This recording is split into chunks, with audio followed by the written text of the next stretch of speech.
left off, you guys had made your way to Castle Ravenloft.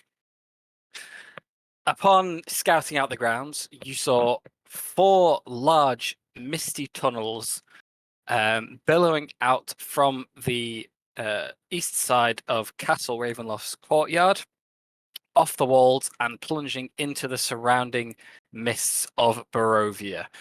You saw a 5th tunnel that kind of stopped a little ways away from the castle, not seemingly going anywhere. As you made your way inside, you've seen Linvala writing, beckoning you in, inviting you to your lovely feast. You then murdered her in cold blood because she'd never done anything wrong to any of you. And upon doing so, upon Thog losing an old friend, you've scouted out just a little bit of the castle, realizing most of it's probably not being used at the minute. It doesn't seem to be the sole focus of Penvala's mission here. You've scooped up a bunch of her maps and letters from her desk, burnt said desk to a crisp, and you're currently theorizing about any connections that these documents have to ones you already have, while debating resting in the castle courtyard. I will let you know now, it is currently almost midnight. You last finished the long rest at 1 p.m. today, so you won't be able to gain the benefits of a long rest for quite a long time. So with that in mind, what would you guys like to do? So leveling up just keeps us the same. Yeah, if as you've gained hit points, you have those hit points in addition to what you already have, but other than that, you are unrested still, as of now. Short rest? Now, how about we just long rest twice? I'm down for a quick short rest, to be fair. We've had first long rest, but what about second long rest? How many long rests did you have? I had 4. Yeah, I'm up for a short rest. Quick DM question. How do you work out armor class? Is it Dex plus modifier? It depends if you're not wearing any armor or not. 10 plus 10. Yeah, so no armor.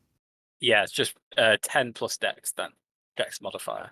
10 plus Dex. I think so, yeah. Yeah, 10 base plus. Yeah, base of Dex. 10.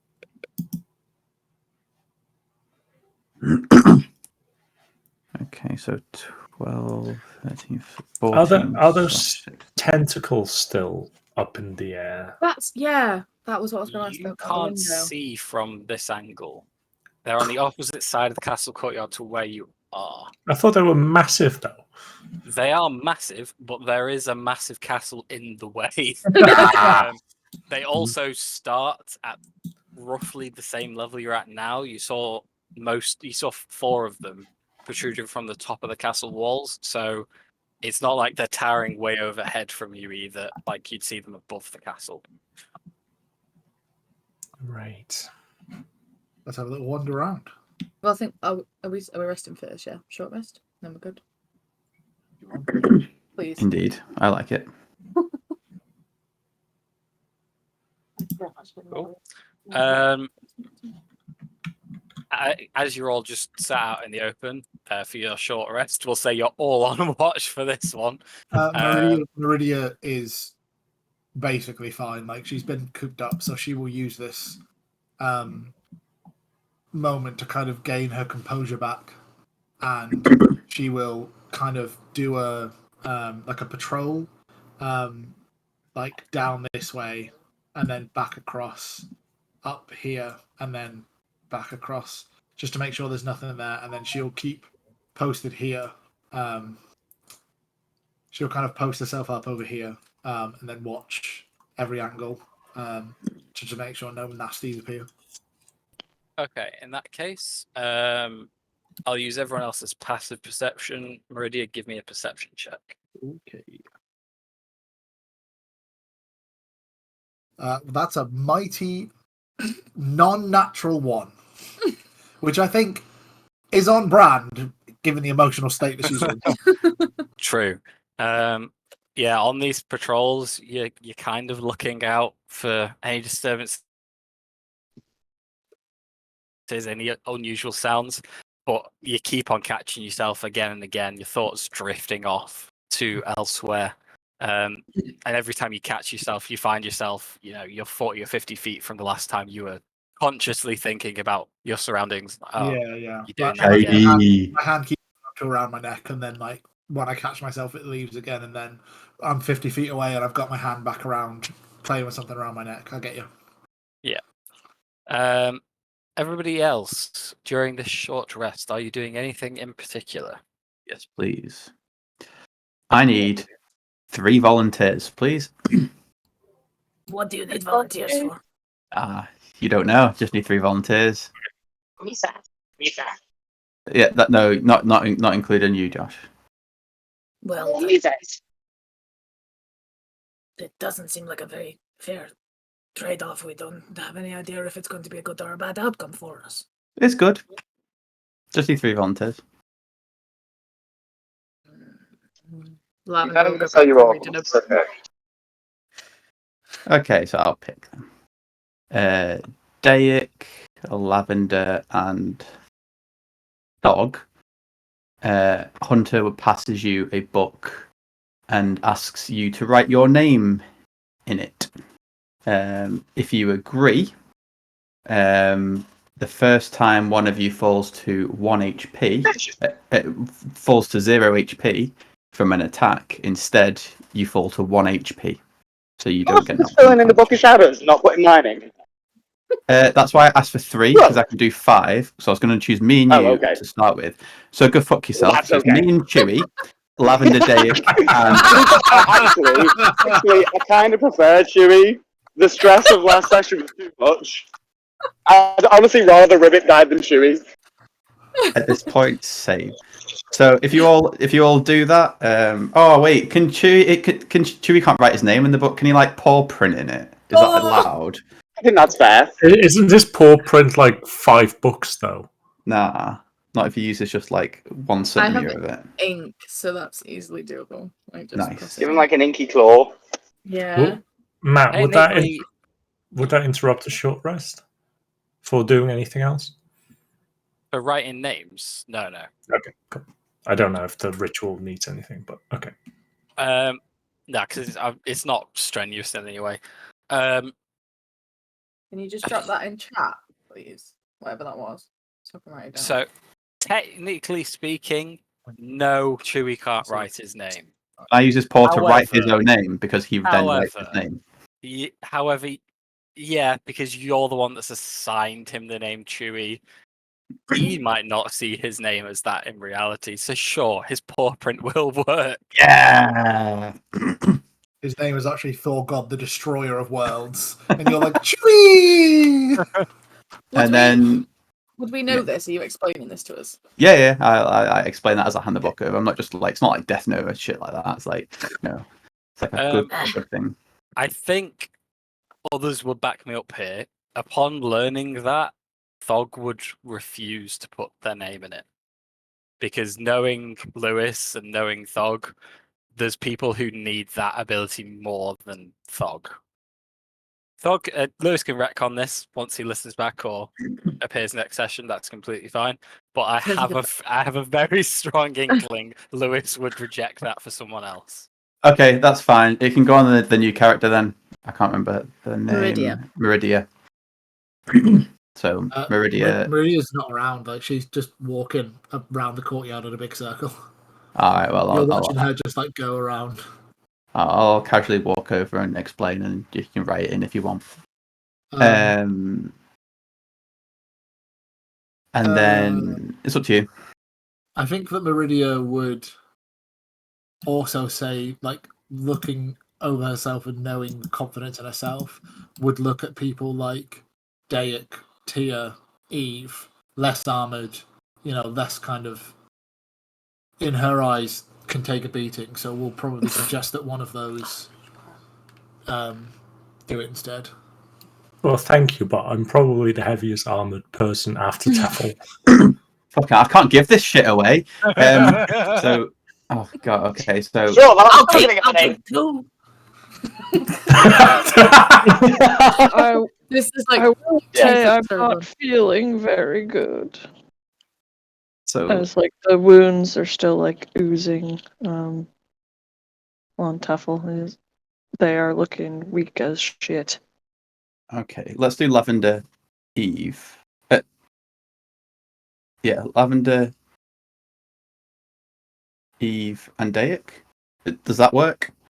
Hard to Teffel. break. It's confusing because Eve has the same name as You Eve. mean Teffel? Teffel. yeah. I mean Teffel. Yeah.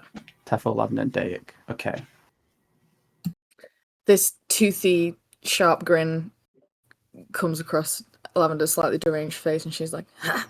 It seems as though I truly can evade death, it seems. Pretty much. What? I don't know, I got knocked down a few times, I saw a few stars. I'm just gonna write this down before I forget. That's me done for a bit. I've got something else to do, but I'll wait till anyone else has got anything they want to do. I'll write this down. I walked away, but I'm back. Lavender just wants to leaf through that book from the Temple of Secrets. Okay, spending another hour reading through it. I would love to join.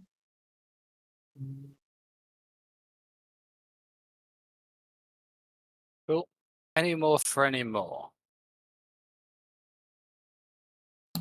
I'd like to change my armor model, which takes a short rest. Ooh. What are you changing it into? Guardian again. Nice. I put it in Infiltrate before, so back to Guardian. Hunter, what's the other thing you're doing? So basically the same thing in a different book. And basically this one will allow me to write a message in it, and whoever's name's in the book, I can choose one of you and send you a message using sending, like the sending spell, just by writing your name in the book and like writing a message. So then when you reply, it writes the reply back to me on the book. So Like Tom Riddle, calm down over there. yeah, basically. Well, but I don't know if that might be something to consider if we are thinking about our paths beyond Barovia. Something to perhaps keep in touch with each other in case we are split. Yeah, just have a think on it, and then at some point I'll ask who wants their names in it. But yeah, that's me done. Any more for any more? In that case, Ooh, I Barovia. will just say one thing, sorry. You've all got very high passive perception, right? Ribbit's Well, here, it's ish. fine. All right, cool. Well, basically, one thing that I will say is that as Meridia is walking around, you will notice that in the route that she's taking, as she's kind of walking and keeping to go, you see that there are like autumnal leaves that are just kind of appearing where she's walking. So like the courtyard is kind of like littered now with like these kind of rustic orange and like when the color starts to leave out of them, like maple leaves that are just kind of around the place. Lavender will kind of elbow Hunter and say, not hard, just like to nudge him. And she'll be like, Hey, what do we actually know about this one, other than that she caged her? Do we think we can trust her?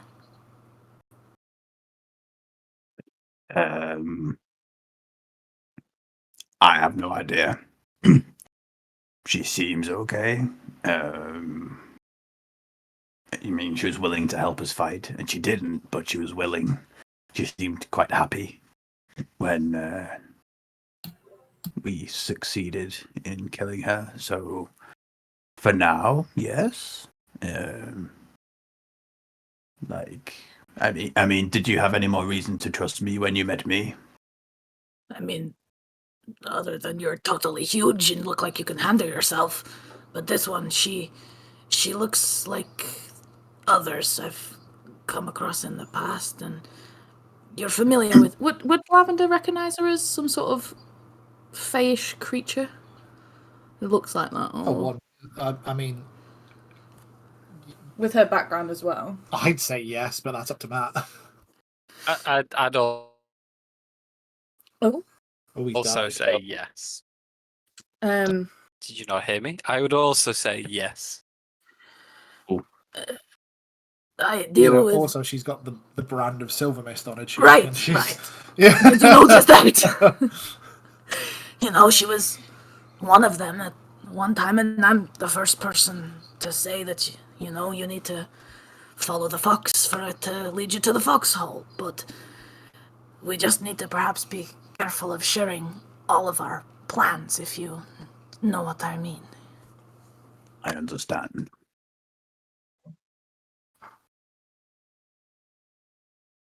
Yeah, that's fine. I got a pass perception at 9. I didn't hit any of them.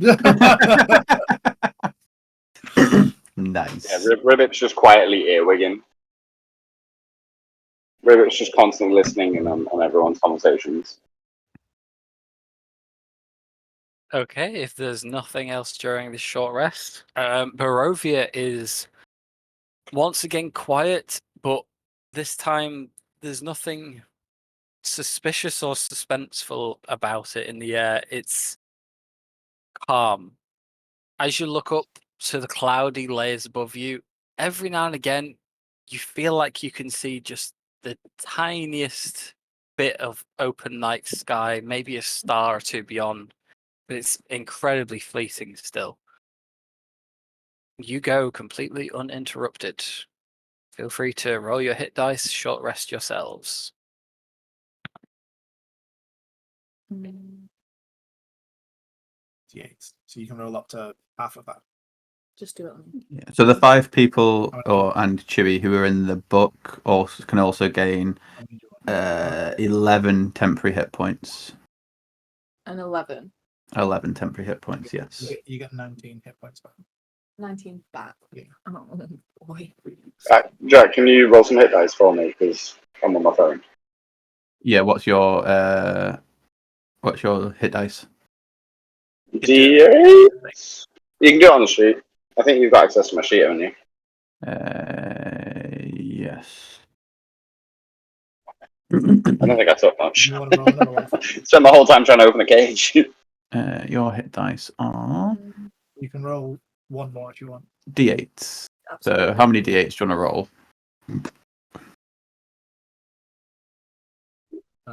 Just Sorry, like, I'm muting like pretty 5. hard. Yeah, just get me up to max, basically, or like close.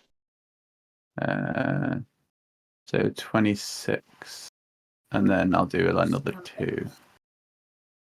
Yeah, that makes you max. Josh, why are temporary hit points 127? Oh, that's because that was when I got the extra one from you or something. Okay, go on then. I don't use my temporary hit points. My temporary hit points I just use as like my max, and then I use my normal hit points to calculate where I'm at. Fairs. I have now changed that to nothing.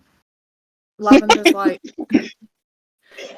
making up weird mud, clay, herby, like naturey salves and like lathering them on herself and like offering them to other people, like as kind of a rudimentary type of healing thing as a sage. You okay? Yes, it's very good for burns, this balm. Very old recipe. If you would like some for any of your wounds, please take some. Yes, please. Sorry, it doesn't actually do anything. It was just for flavor. I'm taking it. Teffel, are you in need of being restored in a certain fashion, or are you just Well, you would have seen that he tried to heal me last session, and it did nothing. I guess Would you so. like this greater restoration potion just to see if it works? I don't mind if it wastes it. Actually, I think that will work.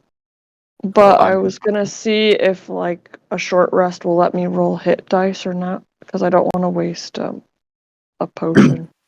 If it doesn't, just let me know. Because they're And, expensive. Short have- rests, long rests, all work fine. Oh, thank God. Yeah. Okay. Can I roll like a nature or a medicine to see if it actually works? Because her background is sage, so I don't know if that would help with her like knowledge of forests. What, to see if it actually helps burns? Yeah. I was just assuming it ultimately would, because you would have, like, that's something you would need to know, I would, especially yeah. working in woodlands and stuff. Forest fires are a thing. Yeah, that is something you would need to know. Cool. So if nothing else, it's like soothing people's wounds. Yeah, absolutely. It's probably one of those. It won't heal something directly, but it will be like a natural soother and bandage to start that process. labor healing. Hunter, Yes. you're able to detect magic around you, aren't you? Indeed. Would you be able to see if there's anything on Tefel? If there's any kind of magic that's lingering on them? Oh, good idea. And Hunter will just like cast detect magic with his wobbly hands like Jack Sparrow does. There is nothing new, different, or interesting about the magical auras present around you or around Tefel. Nope, she's the same. They. Mm.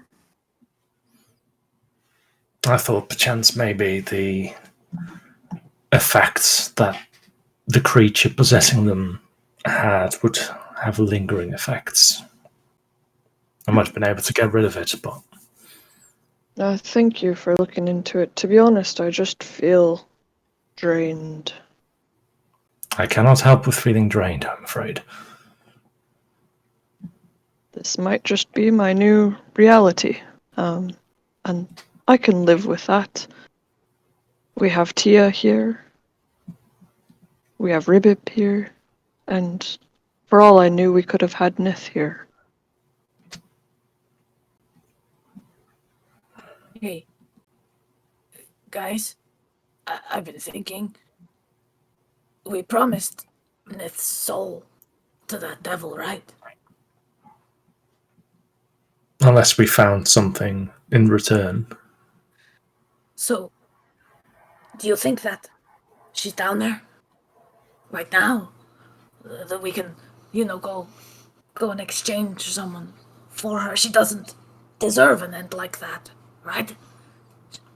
She doesn't, but at the same time, I personally do not possess the direct knowledge of how the Seven Hells work.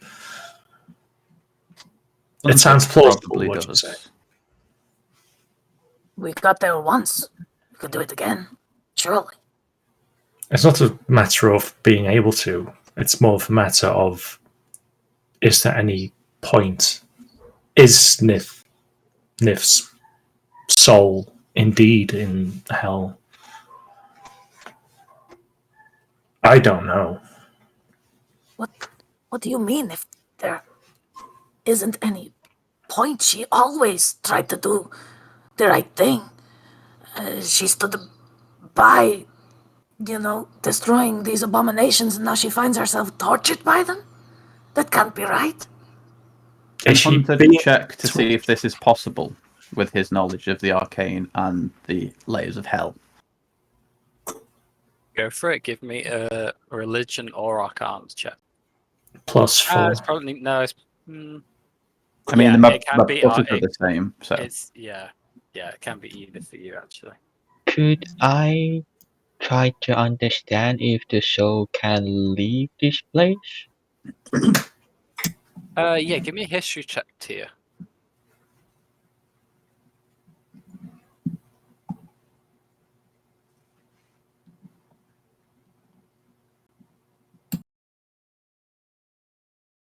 Okay.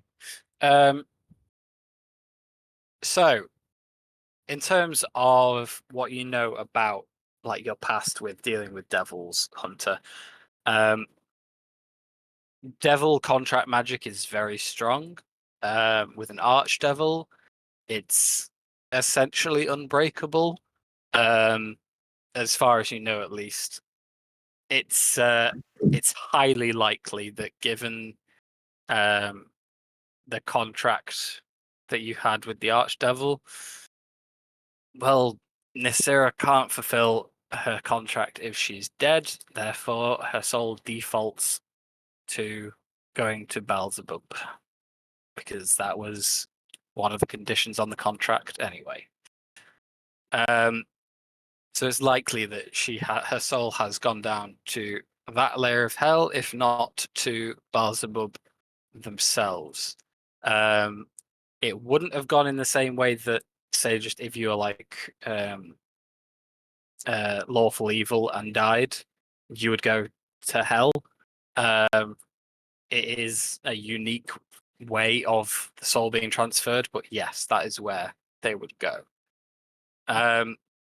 Tia, you don't know specifically whether a soul can leave Barovia once they die, but you've not come across either here or stories from Thog or from Egris. Nothing will have conveyed the idea that they can't. There is funky magics that go on with some people. Thog would tell you this. Some people in Barovia having souls, some people not. Some people are the product of the mists themselves. However, that there's no reason to believe that would impact a soul that's come here from elsewhere that you would be aware of. Okay, cool.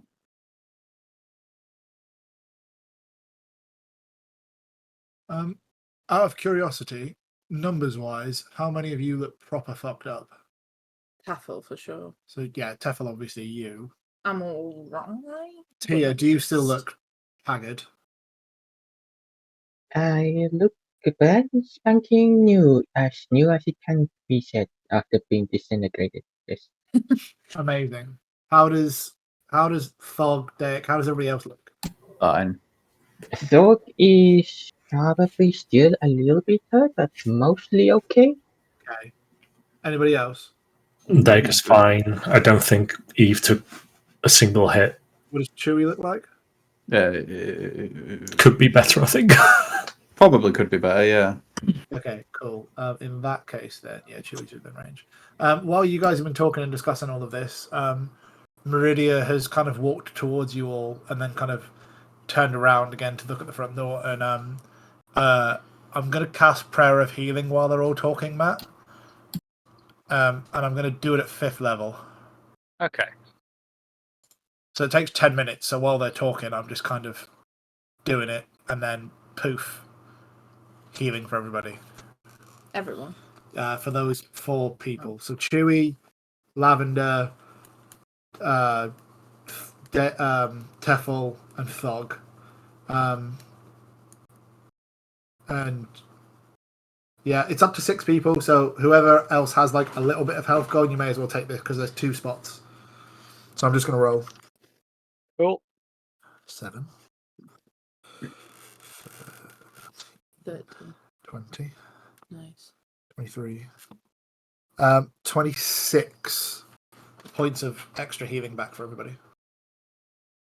Does it work on me? It does not. Damn. Ooh. So you might be magical means of healing, might not. No. Oof, I think I know what that means. It's a good old rest. Mm. Just go to bed. Happy times. Sleep it off. Well, After a little rest, I feel almost good as new. But the thing is about this is that what if we could somehow persuade Big L to that plane. Would that not be, the biggest follower of them all in exchange? Meridia will wander back over at this point, and just kind of stay at the fringes of the circle, knowing that she's an outsider, and obviously knowing that you all came to kill Linvala, so you don't particularly like the children of Silvermist, and here she is, dressed in all the civility of a child of Silvermist. Yeah, she'll kind of go quiet as you approach. Yeah. Hey, anyway, what did you do to her? Get locked up like that? Oh, I tried to kill her. Oh, I tried to talk to her, but she was a lot quicker than I anticipated her to be, and a lot more intelligent than what I had heard. And we quickly went to blows, and although I myself am a seasoned fighter, there was something very different about her from what I'd heard of her, and she held herself with a confidence that I didn't think that she'd have, and she very quickly overpowered me. Insight check? Go for it. Am I Either doing persuasion, this? yeah, either persuasion or deception, whichever Yeah. one is more relevant. Are we doing this the Matt Mercer way, and I'm not saying which? Correct. This is why I love these dice. This is why I love this character. Alright. Okay. Yeah. Cool. 17. Seems to be just telling you how it is, Hunter. There's a very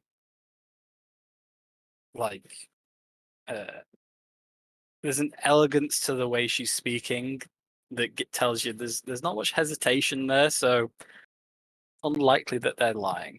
But that's just the surface read you're getting from her. Cool. Everyone has my trust till it's broken.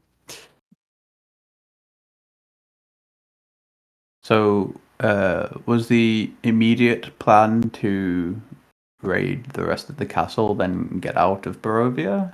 Am I understanding this right? we might as well take a poke around. Yeah, but then definitely want to leave here as soon as possible. What are we doing with her body, by the way? Well, burning it, I guess. Yeah, Lavender will conjure purple flames in her hand. That's great. It'll be easier if we chop her up into pieces to burn the body. Huh. I like her style. And Can Meridia we will not? begin drawing her sword and walking around. Can I'll we just- not? I don't think Dog would allow that. Just burn it. I mean, sure, if you just want to burn it as is, but it'll easier to do in a smaller pile. But I'm happy for that, and she will put her sword back into its sheath.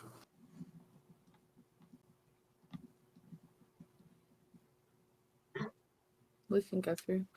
Like, Lavender's just like steaming ahead. She's ready to do Oh, are this. you not setting her on fire? Oh, is she Um, there? I Yeah, thought she was that's- still no, on the that's right side. there. No, Oh, no, that's gotcha. right there. That's Sorry. right there. No, yeah. Lavender will Yep. conjure that purple flame in her hand, and with a nod to and hopefully from Thog, she will produce flame on Lunvala's body until it burns. Okay. What kind of level of burn are you trying to achieve here? Well, trying to achieve would be Third to degree. disintegrate her. Yeah. Okay.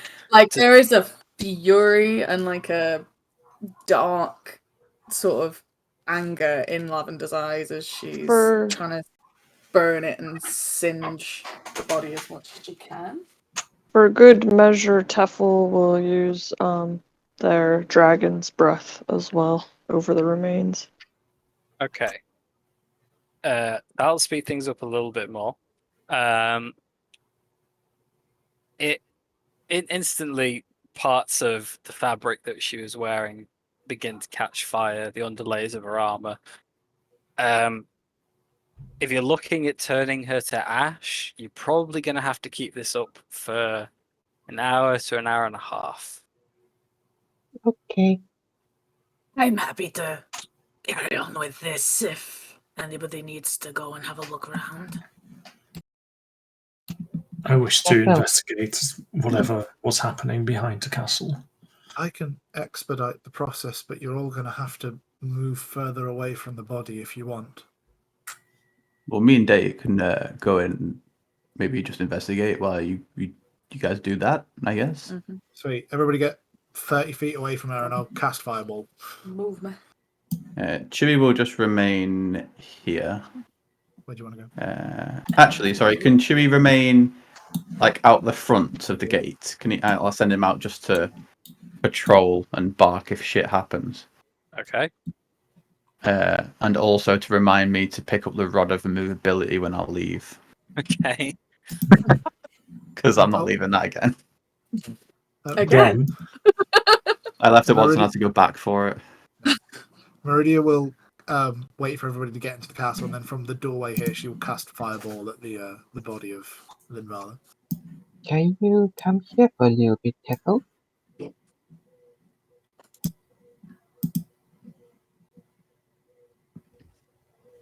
I'll do it at 4th level, Matt. Okay. Yeah. Burn, baby, burn. That won't disintegrate the body, but it will speed up the process. As you're like 10 feet away from me, so as I cast Fireball, as I say the incantation and throw the beam out, you will hear me say kind of under my breath, but probably enough for you to pick up with your passive perception, Lavender. You will hear Meridia go, "This is a better end than you deserve." And boom. I Still- would like to start bandaging the foot. Okay. Helping them with their wounds, that's fine. It's probably still going to take like that. That's the intensity of the fireball, quite strong. However, it's still going to take like 45 minutes more of burning.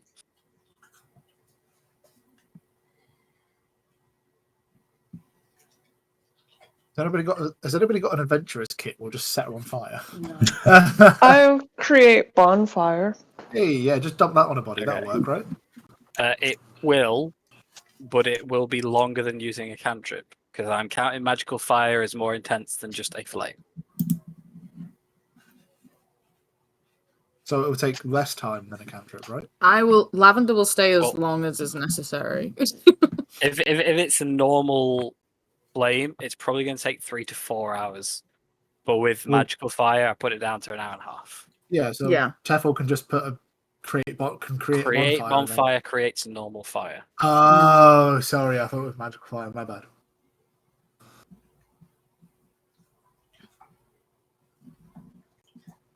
What are you That'll doing? do. That'll do. It'll take an hour, 45 minutes with how we currently got it, right?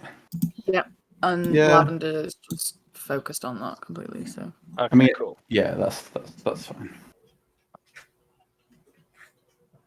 Awesome. What are the rest of you doing? Yeah, I'd like to. I don't know if we're all going to split up to maybe make this a bit quicker, or if we have to actually walk through to find these things, then we can go as a group. I'm not sure if it'll quicker if we split up, but yeah, I mean, I'll just follow Dave wherever he's going to go for now. Okay. Dave's never been in here, so he's just assuming the fast way to the back is through. Sure. So I'll just agree.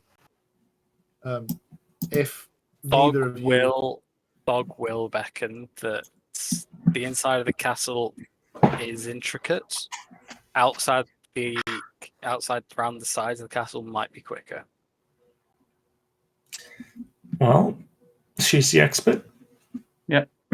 She's been here. if neither of you protest, then Meridia will go with you to investigate what the other shadowy swirly things. Yes. Hey, okay. wait, you guys, before you go, take this.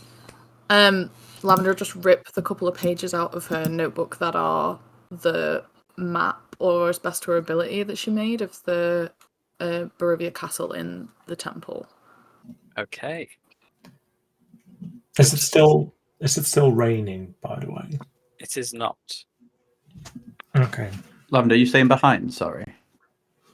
If you guys are going off to investigate whilst this is being done, then yeah. Cool. But I will happily give you the. She's made like annotations. She's made like as best a sketch as she can of the model of the castle. I assume she would have kind of. I think I rolled for like any interesting bits as well. I Yeah. can't remember if like actually came to anything. Awesome. And just before I go, I'll give you the book of the one where you write your name in it, and I can send Nice. messages to you just in case. Amazing. So- yeah. That will translate as before you actually get to a new section, before you see it, I will explain from Lavender's map what it looks like. And like Awesome. what you're expecting from that map. Is the map from like a layout of the castle or layout of the area around the castle? From We outside believe, looking in. Okay. So it's mainly the outside, but it's also through as many like windows and nooks and crannies as she could see. Okay. It's like a model. Yeah. Yeah. Of the castle. Gotcha. Thank you.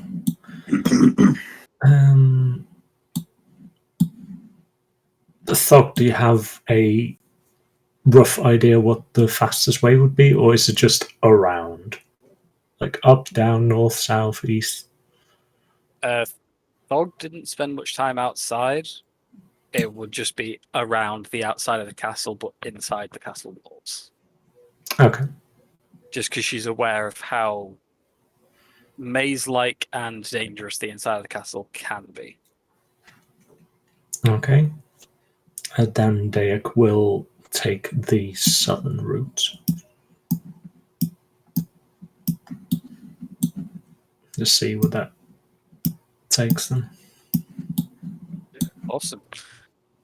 Making your way round to the south, the walls of the castle, of the walls of the outside jut inwards towards the castle, and you can see a large gate blocking your path from this side to the rest of the courtyard. From the map, and also from what Hunter's Ravens saw, and from what Thug saw, on the other side of this is another large stretch of courtyard, which had like abandoned tents and camp materials, extinguished campfires, etc. In it, and then wooden stairs up to the wall of the castle where the tunnel-like things were, made of mist and smoke. Well, that's where we're trying to get to. Can we see them like over the castle at any point? Or could you let us know when we do? I will let you know when you do, yes. Okay. Probably still can't see them from this angle, as the walls are, I think they're something like 40 feet, 50 feet high, from memory, including the stuff in front of you, so you probably still wouldn't be able to see them. Okay. Fair enough. Any objections to me opening this door, if possible? No, we need to get through. I attempt to open the door. Breaking it open, you do indeed lay your eyes on a large outstretch of courtyard, clearly well travelled in recent times, yet currently still and empty of other life.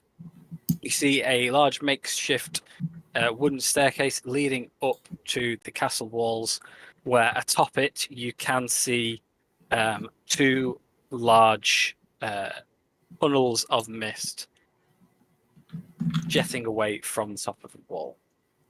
Okay, so they didn't disappear with Linvala. You can see. Give me a perception check. All of us. Yeah, all three of you. This is going to be the bane of my world. Is that bane? That's a 19. Wow. Consistency. 6. Okay. Yeah, they look exactly the same to Hunter, and I don't think Meridia would have actually seen these before.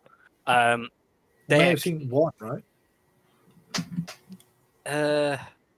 no, you have not. No? Okay. No, you did not arrive from this way.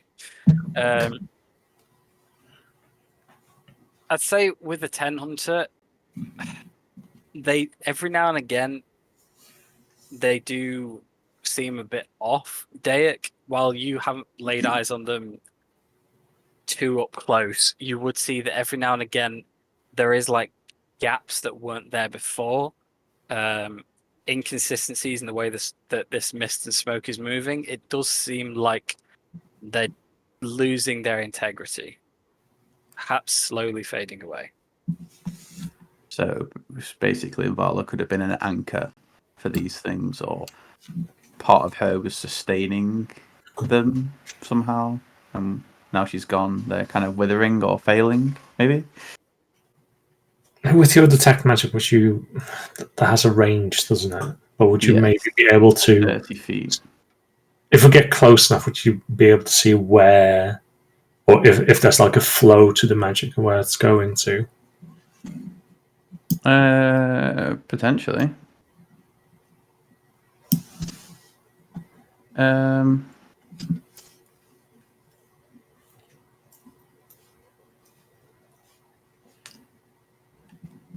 Okay. I'll cast Find Familiar as a spell.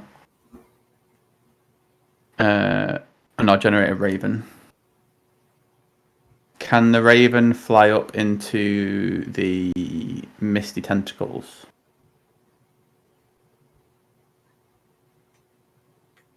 Please.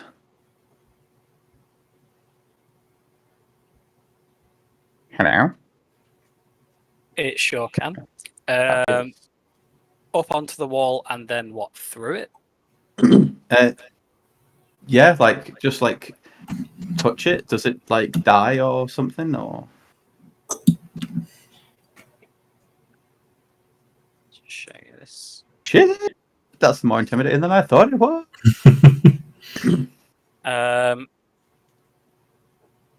Touch it as in just like the outside of the misty tunnel-y thing. Yeah, just Yep. put a wing Touching on it.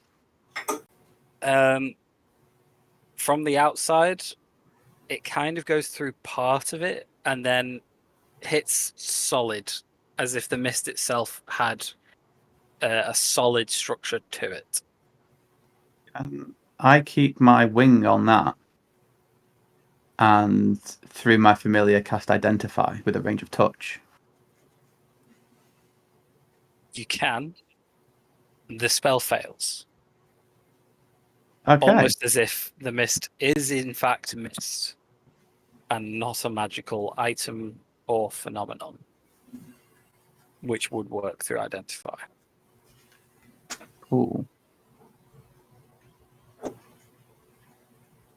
I mean, yeah. I mean, looking around with my raven, I do see passages to the left. If you want to go up there and see what's inside.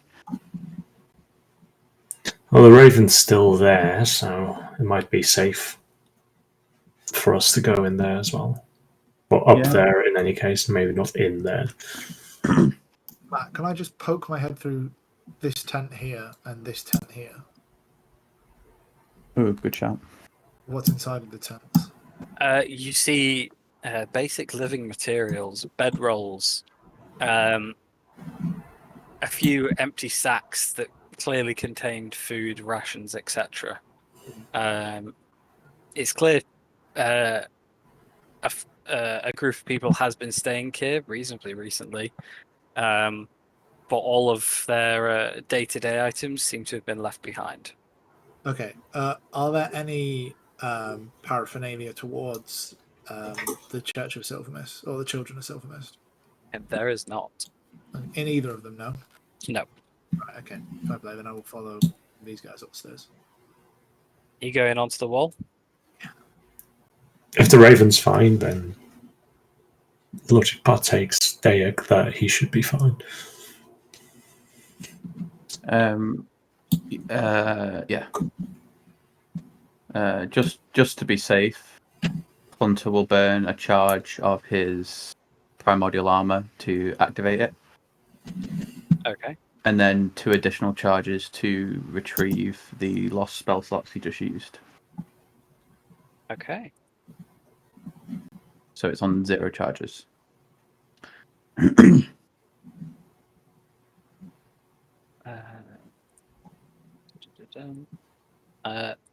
Cool.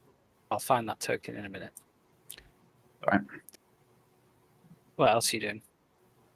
You are up. You are stood in front of this misty, swirly tunnel. You can see from the inside of it, it's again every now and again like a little hole is appearing, but it mostly seems solid from the inside, and you can see it barreling away, hollow, disappearing round in bends in the sky as it disappears out into the mist beyond Barovia. Does Can it? I? Sorry.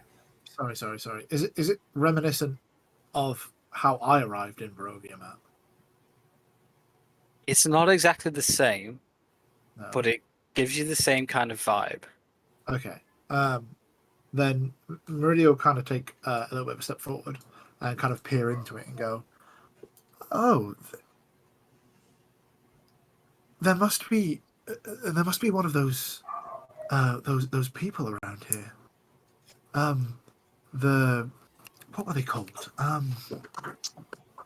This is how I got. I think this is close to how I arrived here. What were they called? Was it a Vez?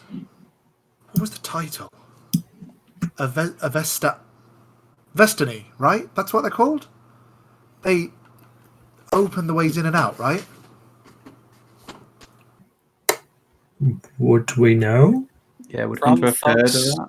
from Thog's stories, you'd know that the Vistani are the individuals who brought Thog's old group to Barovia. Has Maybe. Hunter ever seen anything like this before? This sort of magic that's not really magic and tangible? Nothing that you would immediately associate with this, no. Okay. And you said it's like a tunnel, like essentially it's like a swirling tunnel that maybe something could walk in. Seems like it, yeah. I just turn to everybody and say maybe the raven can fly through and scout, see if it sees anything in there. That sounds like a great idea.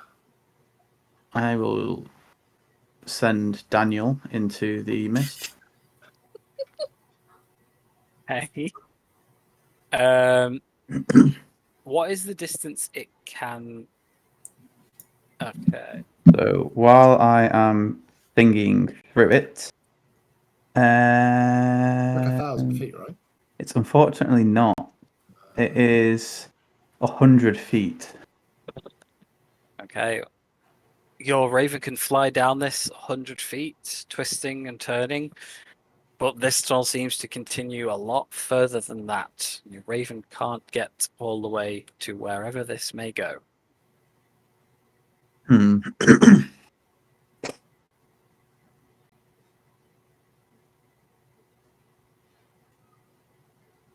I mean, did you want to just walk in it, or maybe leave it? I don't mean to be rude, Hunter, but I came to Barovia for 2 specific reasons, and one of those reasons is done. If you want to leave, then I'm in no way going to attempt to stop you, but I will remain in Barovia until I do the other thing that I came here to do. Ooh, what's that? Would you be able to share what that thing is? Yes, I am here to say goodbye to somebody that was... and you see as she says somebody, she kind of flicks her head slightly to the left and look very quickly to the back of her shoulder, where you see that shield that Thog gave her is kind of slung over almost in like a backpack fashion. She's not subtle enough to do it quickly without you guys seeing, so you definitely would see her do that. And she just goes, I'm here to say goodbye to someone that I was very close with.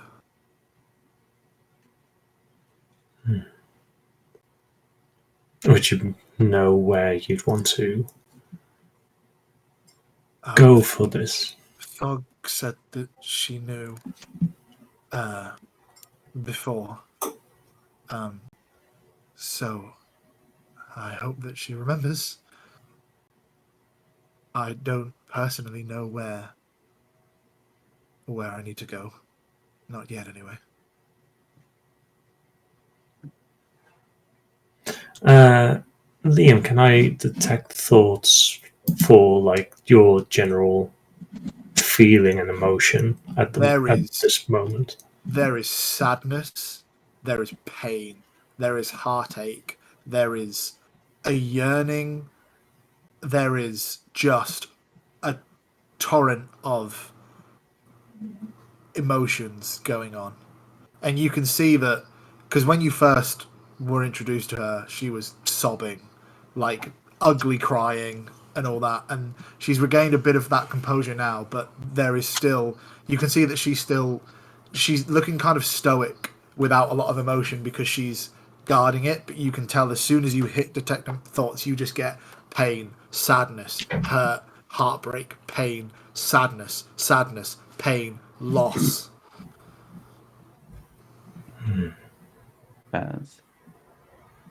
Dayak will give a slight nod with his head.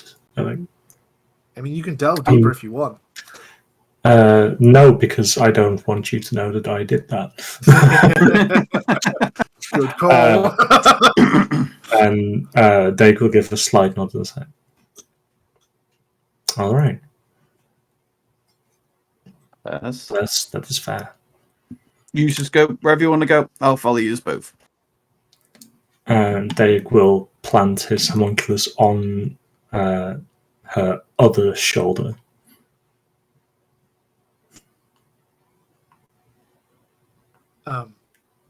Hello. She looks towards the homunculus. And then back at you. It's a mere tool.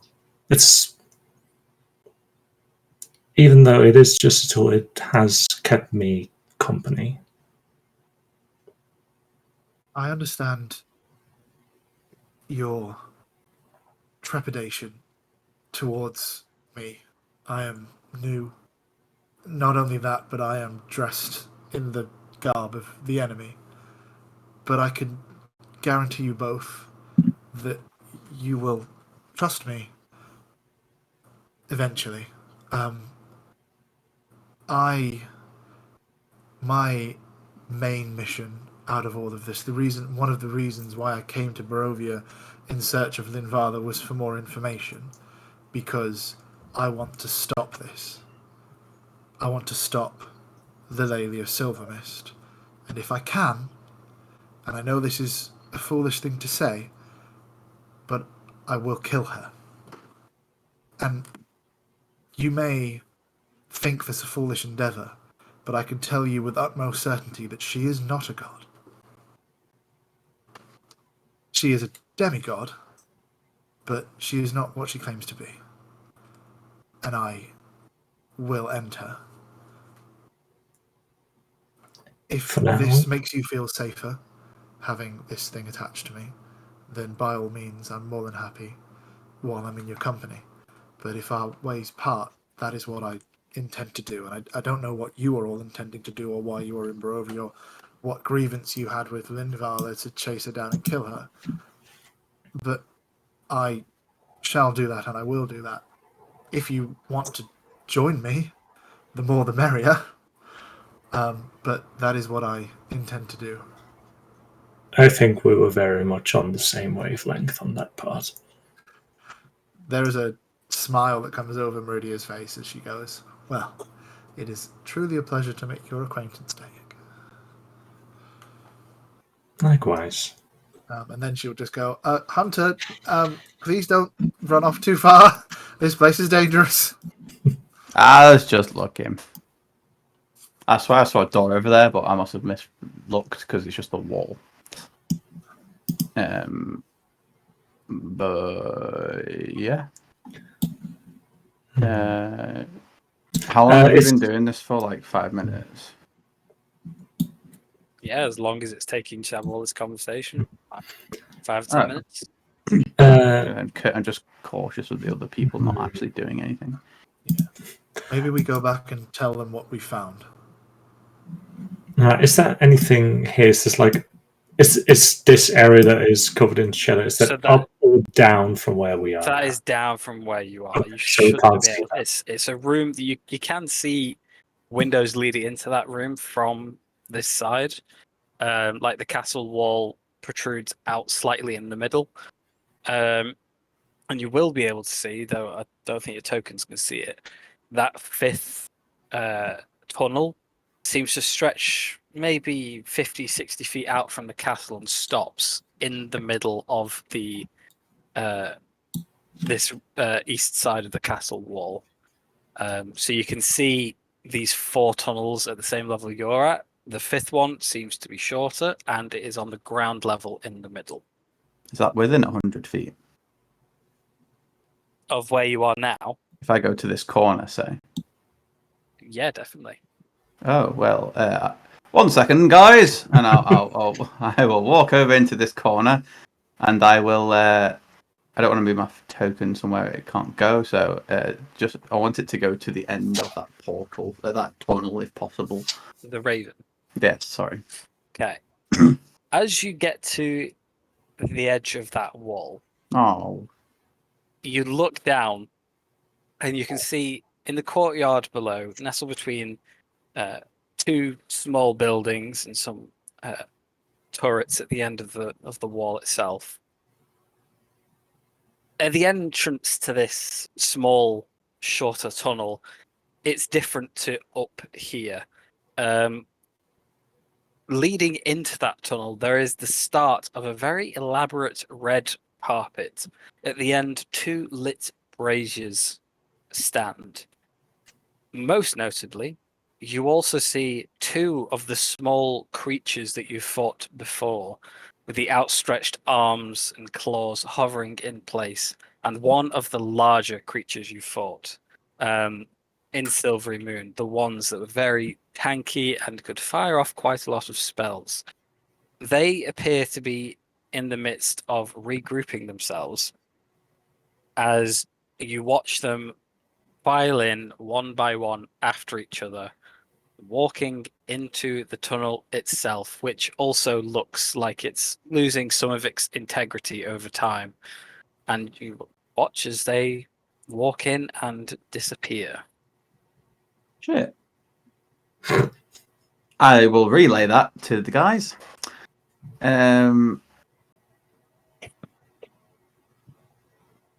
Yeah, fuck it, Raven, go. And Raven will go in as far as it can go. See what happens. Okay. Okay. Your raven, your raven flies into this tunnel. Are you looking down its vision? Yeah, look, vision, hearing, Cool. controlling it. This tunnel's not long enough to have the twists and turns that the others seem to have. But your raven doesn't see the creatures ahead of you that you just saw walk in a few moments ago. Your raven flies 20 feet, 30 feet, and then gets pulled. There's a bright white flash. And I believe you then lose your connection to it. Cool. Let me just double check the spell. My spell. Yeah.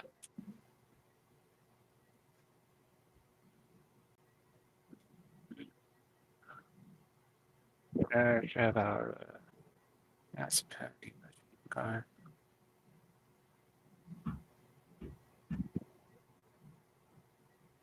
Yeah, you lose your vision through the familiar. Do I sense it like dematerializing, like this, like it's gone, or just that I've lost connection with it? I'm still reading through it just to give you the answer to that. Fabulous, thank you.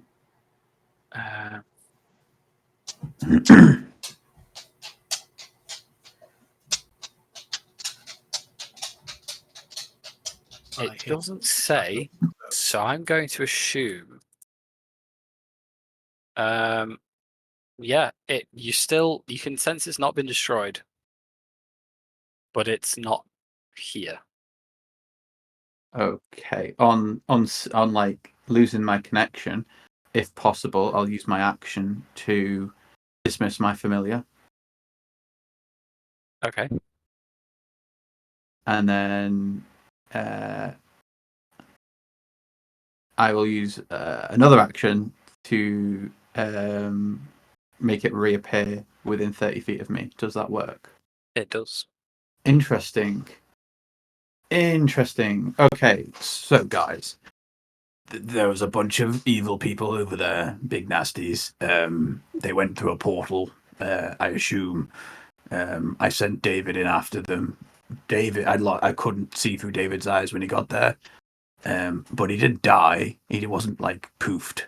He just was out of range. So I like dismissed him, brought him back. So he's definitely alive because he's here.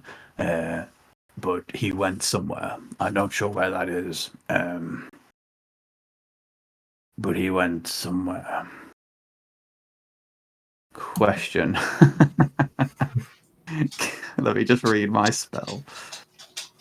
Is my raven a creature? That's a complicated question.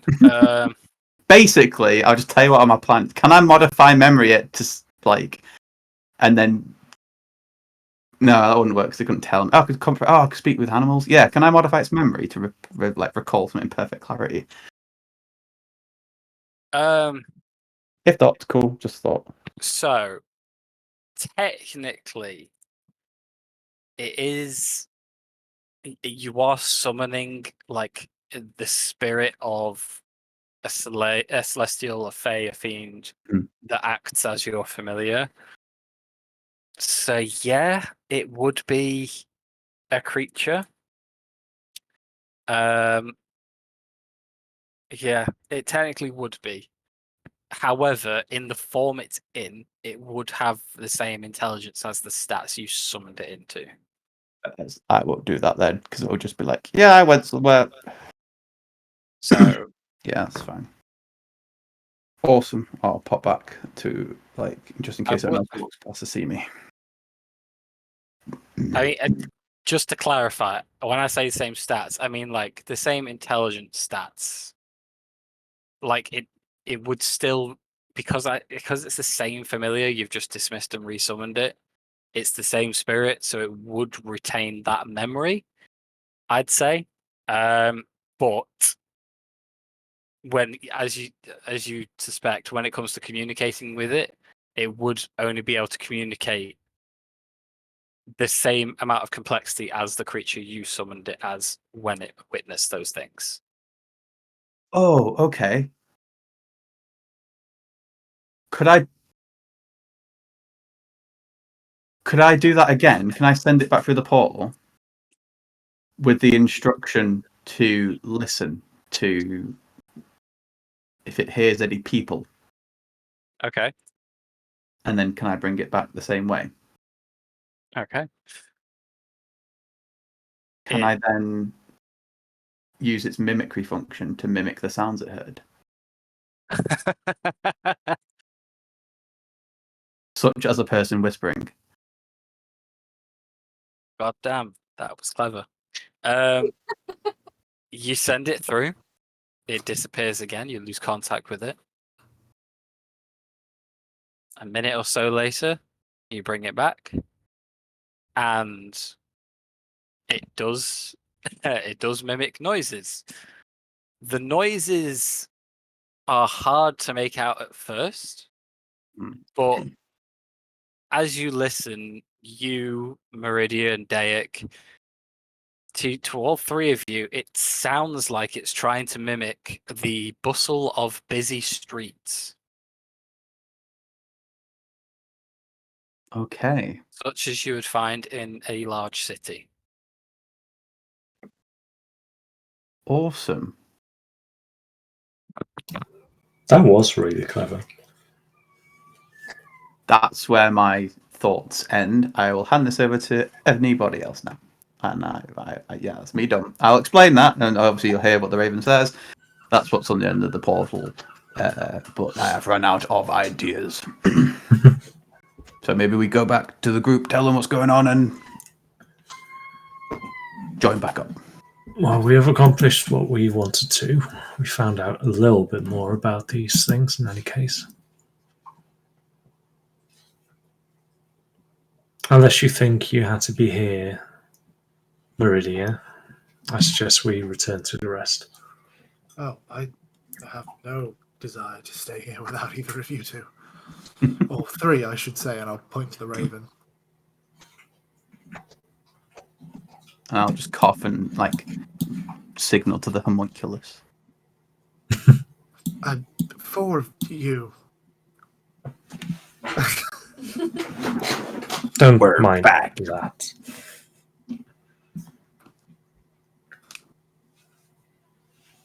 You make your way back through the courtyard to the rest of the group.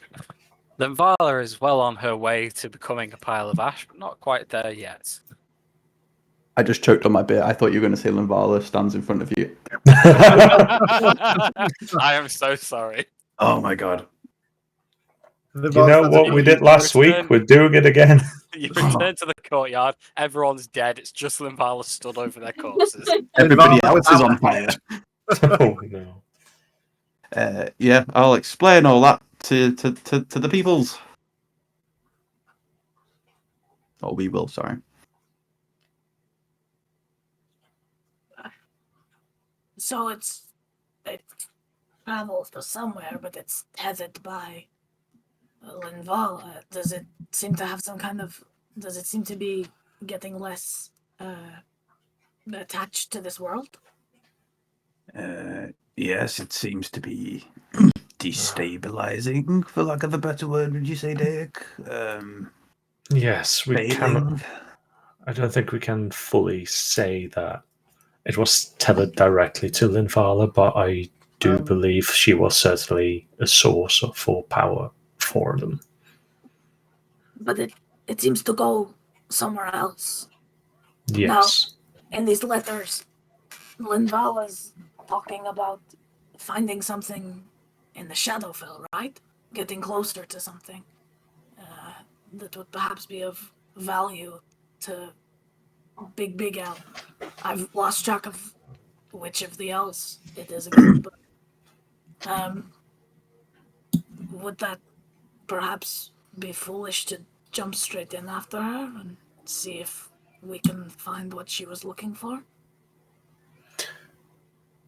Probably. I mean, if I'm being perfectly honest, that's the direction the Voids boys would go in. So, I'm fine with that, and Josh would be too. So, Who's Josh? Sorry, Ribbit. The frog guy. Meridia raises a hand at this point and goes, "Who's Big L? Am I missing another party member?" No. Oh no, we were told.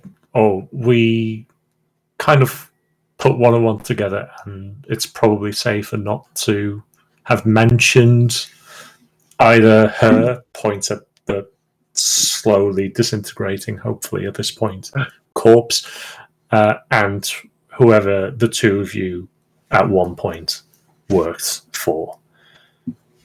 Both starting with the letter L. It was yeah. I'm pretty confident that that it's safe to say her name. She's not omnipotent, to my knowledge, anyway. We like playing it safe. You never know. Healthy superstition.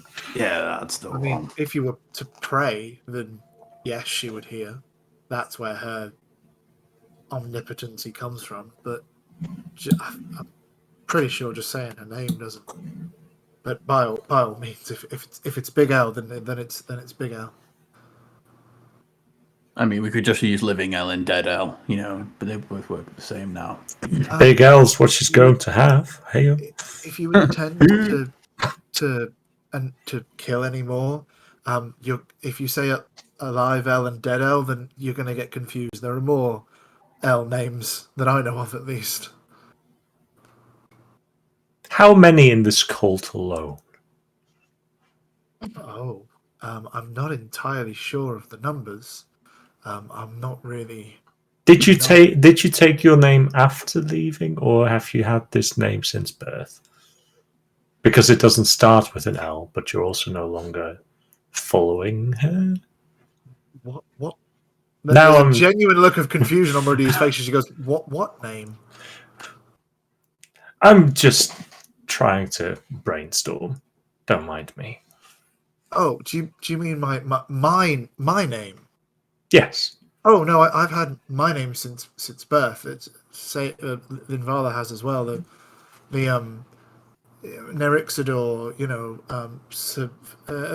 there's like a Sir. Do you still have detect thoughts up, Dayak? I like to think that I have it at least up just on a mild Okay, level around. Yeah. She goes, Sir, and then there's just like a stab of like real pain, as if like you've just literally been like as if she'd just been hit with a sword, and goes, Sir, other, they're just names. The beginning part, the title that she held, Constantia, that's part of it. But Meridia, Rinvala Peridia, to my knowledge, is her name from birth.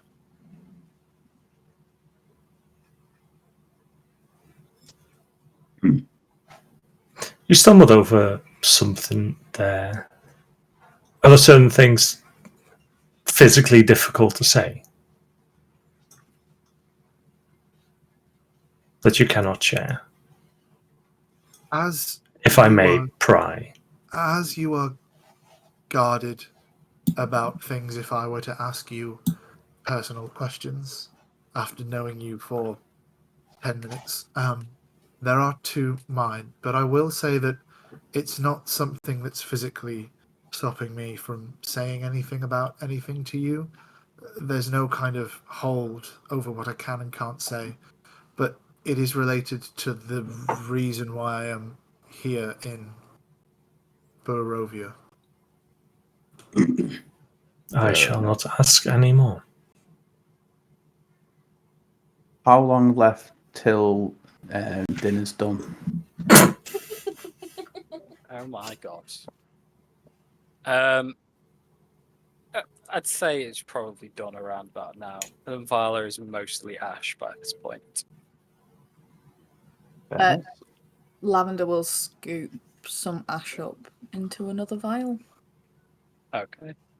I'll take a vial too. You're coming with me. Are you just collecting a kill trophy collection? Is this what it's... She has something is no longer right. Were you going to present that to the Archdevil? I'm not sure if that's gonna work. Listen, Okay. don't question my processes, okay? Might I work on fine. need this. Okay. And there's like a sad desperation and a wild look in her eyes as she took some vials back into her satchel. However, she You'll get will it back. get out from her satchel the little metal cat, and kind of looking up at the castle, she says, You know, the last time I was in a place kind of like this, it's where I lost Mushroom. and the cat kind of unfurls and starts to go around her legs, and she bends for the first time and pets it, looking at you, Tia, saying, I thank you for this gift and for coming to help me when I needed it the most.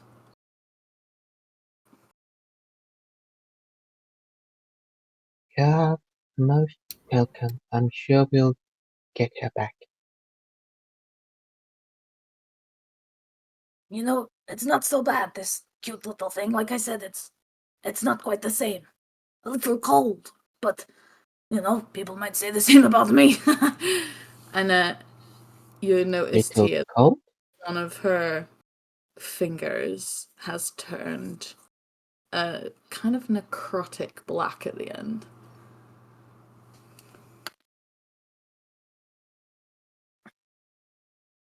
Are you hurt? Oh, no. It is just a new type of magic. Another spell I've been looking at practicing. Don't worry You about it. sure? It doesn't look Sure, very sure. healthy. No. I've looked at many things like this in the past. It will pass. Don't worry. I kind of like it. No, it's kind of stylish. Well, if you say that the cat is a little bit cold, we can do something about it. Would you mind? And you feel that the cat starts to warm up a little bit. That's so cute. We Oh, did have installed different modules. One of them is for warming up. As you see, it's very nice, especially when you're working during the winter and need something warm to hug. it's just like when we used to be in the forest. And she kind of bends down to pet it again. She's like, Tia, you really are a master of this craft. You should start to, set up shop one day with these things. This is incredible work. Oh, I think that's funny because before I took the letter and everything, I uh had my shop in the town quite far away. Oh, I hope you didn't have to give it up before you came. Is there someone there to look after it in your absence? It deserves to do well. Yeah, I'm sure there are plenty of apprentices over here. Probably will be alright. Hey, she leans in. She says, you were a shopkeeper before this, right? And me, I was an investigator. Does all of this world-ending stuff ever feel like it's just a little too much sometimes? Yeah, I mean, I pretty much just keep a diary as well of what we are doing over here. You're writing it all down? Oh yes, there are a lot of things. Well, I'm sure there will be many who would love to hear your tales when you return, Tia. Well, I must say, thankfully, I'm able to return at least for now.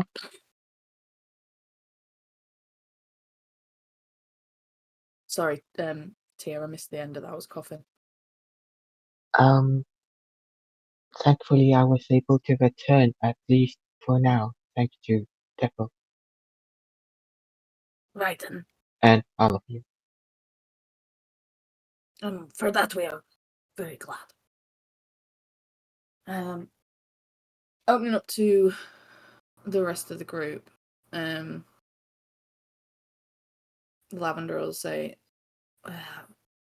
Well, Meridia, you said you still have some business in Barovia. Does anybody else have anything they need to do?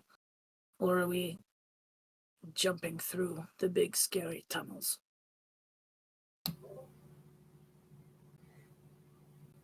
Hunter just starts getting himself composed, ready to go through the tunnels. Mordenkainen steps forward and will point to his staff and say, we do have several, and he looks around like shadily, just, well, important pieces on us. I don't know about the rest of you. I personally would not be too fond of taking them to who knows where and risking their safety. But that's just me. I mean, if we can get back to Vigil, it's not that long to get back here. It's quite quick. You say quite quick.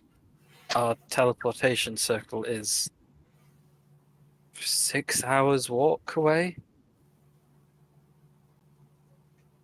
Yeah. A 12-hour round trip isn't exactly quick. To somewhere you can't get via any other means, it is quite quick. I would give you that, yes. I think But- maybe we should abandon the idea of going through those tunnels. There was a large force in Silvery Moon. We do not know where these tunnels lead. Even with this entire group, I do not think just heading straight into a blind portal. Also, not to add more tension, but there is a particular lich that may not be particularly happy with us right now. A vigil then. Matt, You're still in his domain, technically. Yes, Liam. when the creature was relaying the noises that it was imitating. Yeah. Meridia would have been listening to see if there were anything that she would recognize, like music or certain tones or anything like that, in case it's going to a new version of where she thinks it might be. If it sounded like a busy city. You didn't hear any music. There was nothing specifically familiar about it. It did just sound like a busy high street might. Okay. It didn't sound at all like home. No. Okay. Carry on.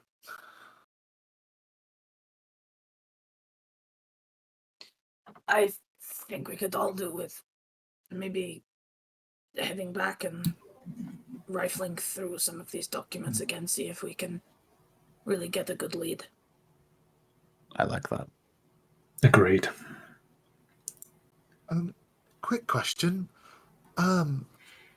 Tefel, is it? Yes. Did you say that there is a lich that isn't happy with you all? Possibly? Might I inquire as to why? With a No. quiver of fear in her voice. You may not. Okay.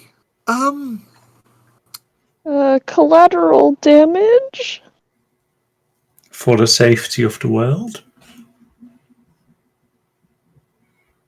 Good enough, I suppose. Awesome. Okay. Well, if nobody else really has anything to do, and you are all,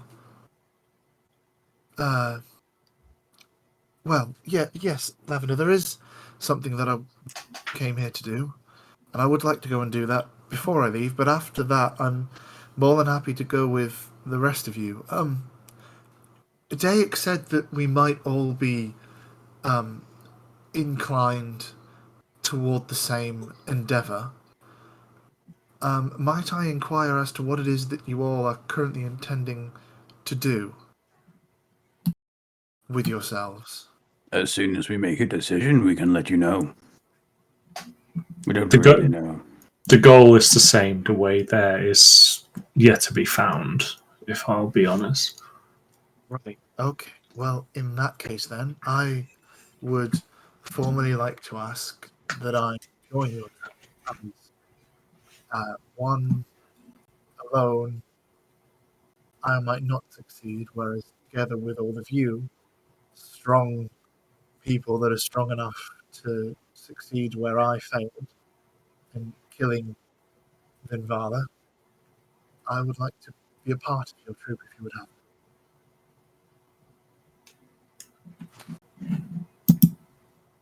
I mean, we could always use the extra information. You seem to have a vendetta against Lilelia for what she's done, but perhaps you can join us on the understanding that we may not share everything with you, and you can keep your own reasons to yourselves until we have better reason to build trust between us. Of course. You will Agreed. understand that I will also have my guard up around you all over certain things as well as you would have over your own.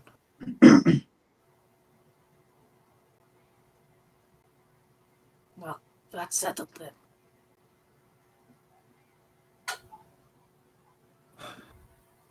Well- You said you wanted to do your thing. You said Thog knows where this might be, who it might be, where they might be, where it might be. So I guess we could all go there quickly and assist you, or is it something you want to do on your own?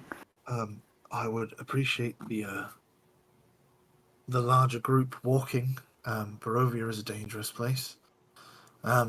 If I am to gain your trust, then I will happily let you all join in what I plan on doing to show you that I have told you the truth, as and such. And she'll look at you, Hunter, and you, Daik.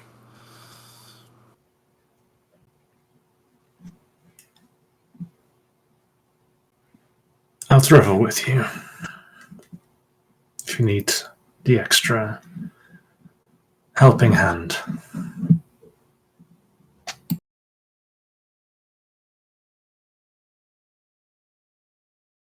So, If we are we on the way? that's what I was about to ask. Are you heading to where Meridia wants to go? Yeah. I would quite like to pick a brain a bit Yeah, on the sure. way. That's fine. But if anybody else wants to do anything before we leave, go ahead. Following the directions of Thog, you are heading to the outskirts of the village of Cress. It is a 7-hour walk. You have plenty of time to pick brains on the way and chat along the way. But as you set off on this journey, we'll just take a 5-minute break there. Nice. Plenty of role-playing opportunities. Hooray! Oh, I take my rod of immovability before I leave. Nicely remembered. Cool. We will be back at 12 or 13 minutes past. See you then.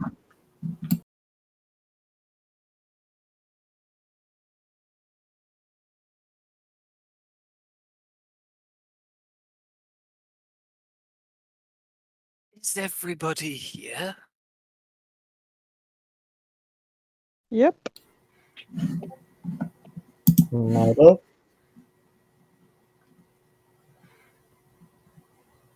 Ah, Excellent.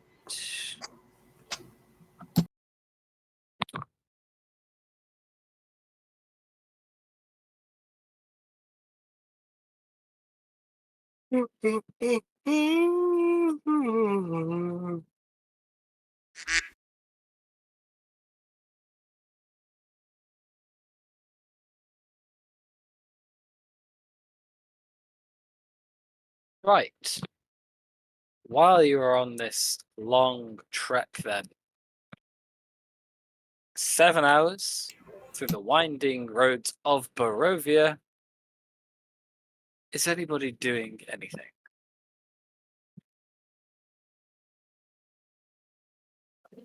I mean, I'll just kind of sidle up to Meridia and go in.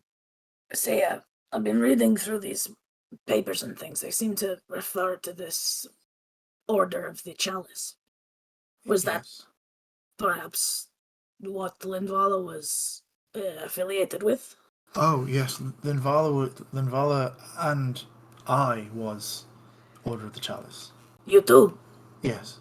Is there other orders within this thing? Oh, yes. There is the Rose, there is the Chalice, and there is the Shroud.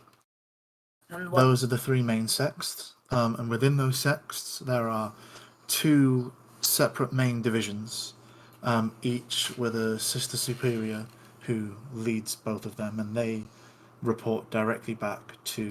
Okay, I'm not all that interested in the hierarchy, thank you. But what I do want to know is, what were they separated for?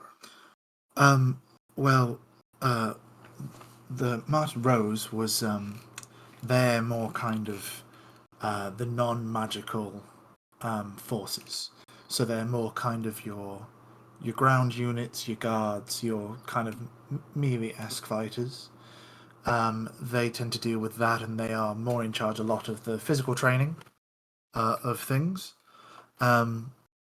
Chalice, we are more inclined into the magical nature of things with magical research, magical development, and the teaching of magical skills between our lowers.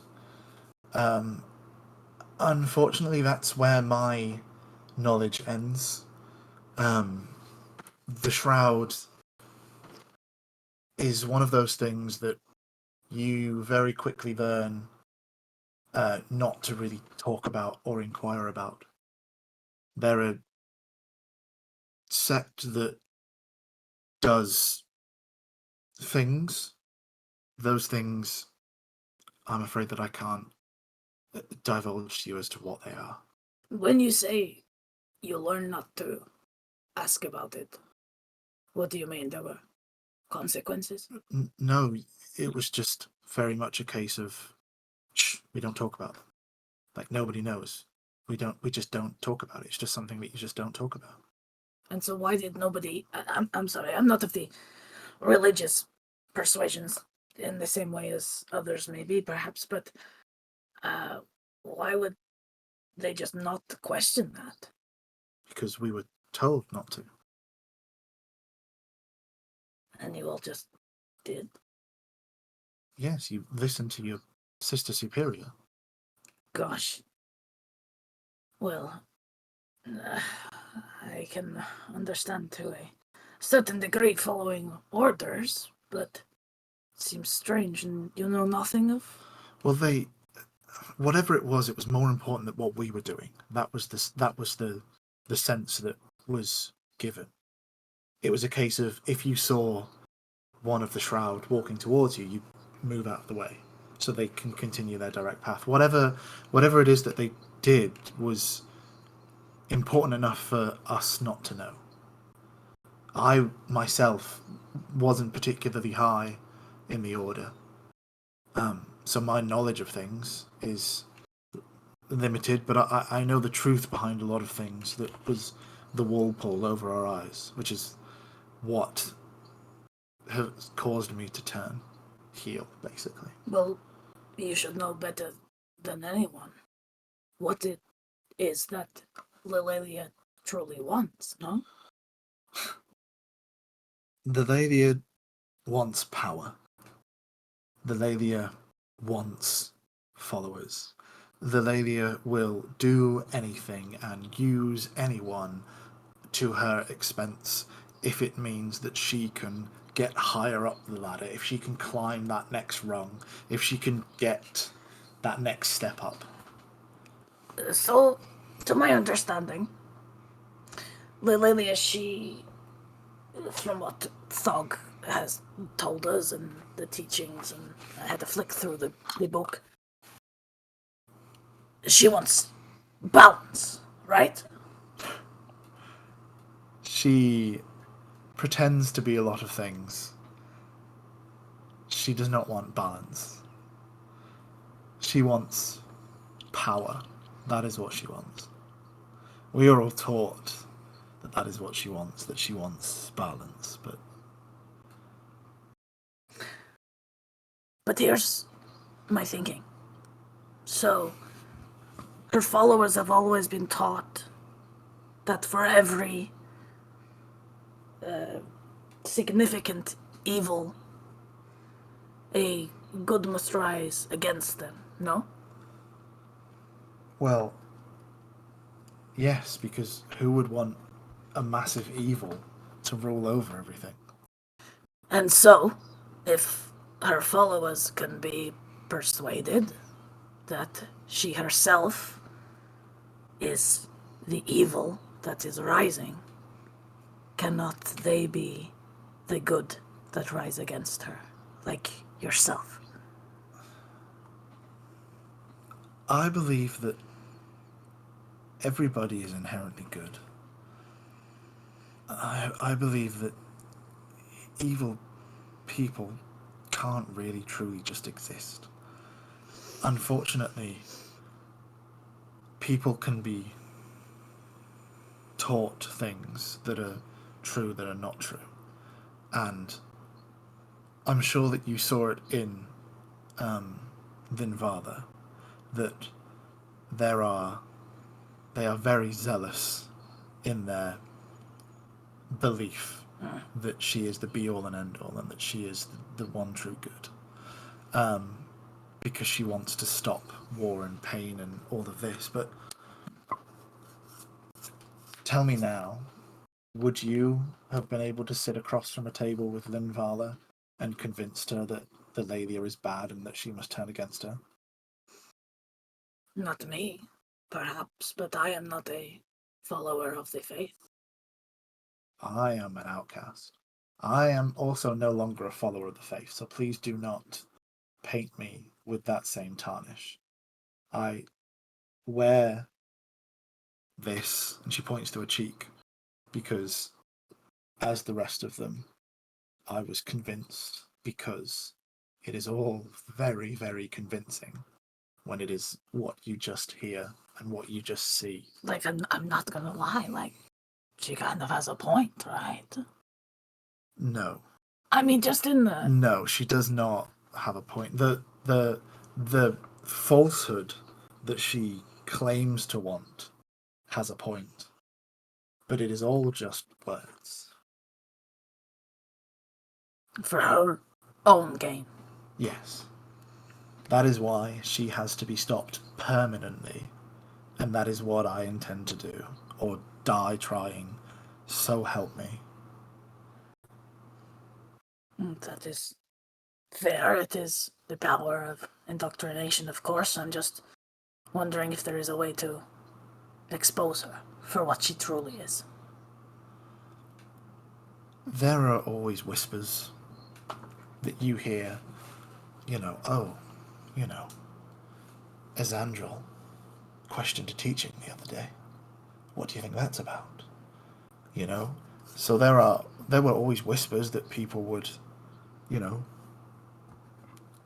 question things. And there were people who did turn away of their own volition. They left. We could never understand why. So, if we were to expose her, there may possibly be... Yeah, Eve, I'm having this yeah. openly. Yeah. If anybody wants to join in, please do go ahead. There may possibly be some that will go, oh, yeah, it makes sense, and join us, but there was a vastly larger proportion that will call us all liars and heretics and quite happily strike you down for daring to oppose her and put her name in vain and all of that. I'm sure you heard it all from Ninvala constantly. Well, that But doesn't seem very balanced. That's all I'm saying. And therein lies the truth. You see past it all because you don't have that veil of this is true, this is right, this is the only way to get things sorted. And when she gets this power, Lilia, what will she do with it? Oh, I have no idea, but I can assure you, whatever it is, it can't possibly be for the betterment of anything or anyone other than her. You may turn out to be something of a resource on this particular religion that we find ourselves embroiled in. I hope you don't mind me picking your brain. Oh, no, of course not. If it means that we can garner more trust between one another, I'm more than happily tell you we're in this together. My plan is to kill Lelalia. Daix said that the outcome of my wants and your wants are the same, so I'm guessing that you all wish to do the same, so I will happily help in any way that I can that will expedite the process of me putting her own weapon through her. And she will tap her sword as she says that. Meridia, I don't mean to interrupt conversation, but this brand that you have, if you've had a change of heart or a change of faith, I may be able to help with that brand. I say this out of only a tactical standpoint. To be able to get from where I was before Barovia to Barovia, this came in handy. And whilst I detest that it is emblazoned into my skin and into my being, whilst physically it will go, the scars of mentally and emotionally will always be there. If we remove it now, I fear that if we were to encounter children of Silver Mist, I fear that if we needed to get information, or I think that it might come in handy with getting us through certain places or past certain people, if you all accompany me as this. If I were to turn up and attempt to do the same sort of thing without it, then it would immediately be this is very, very not right. So when this is all said and done, and when she is dead, then if you think that you could help me, then yes, please. But until then, I think that purely from a tactical standpoint, I believe that this will come in handy. Yeah, I see your point. I guess maybe you misunderstood me. I don't think I can remove it. I merely was offering a cover-up job, if you will. Oh yes, if when this is all said and done, and we don't need it anymore to exploit it to its fullest, then yes, please, I would love it if you could cover it up, do something with it, get it out of the way, turn it into something beautiful. Then yes, please. They're incredibly good. They did this one on my hand, and Lavender shows the mushroom. How good is the mushroom tattoo? It was a nat 20, I believe. Was it? Yeah, that one was like the best one I did. There is like a wow, yes, it's good, right? I would be honoured if someone of your master craftsmanship could turn this disgusting image into something truly beautiful. And in fact, Teffel's just praying that Thog doesn't show her tattoo. And I think that if you can produce that kind of artistry, then we could work together to think of something beautiful in its place. And I think I know along the lines of something that I would want. Excellent. Consider it done. Fantastic. Is anybody doing anything else on your journey to Kresk? I would like to do something. After we walk for about an hour, Meridia kind of begins to slow her pace a little bit, and apologizes to you all, but they have been, bound and gagged and in a birdcage for a couple of days.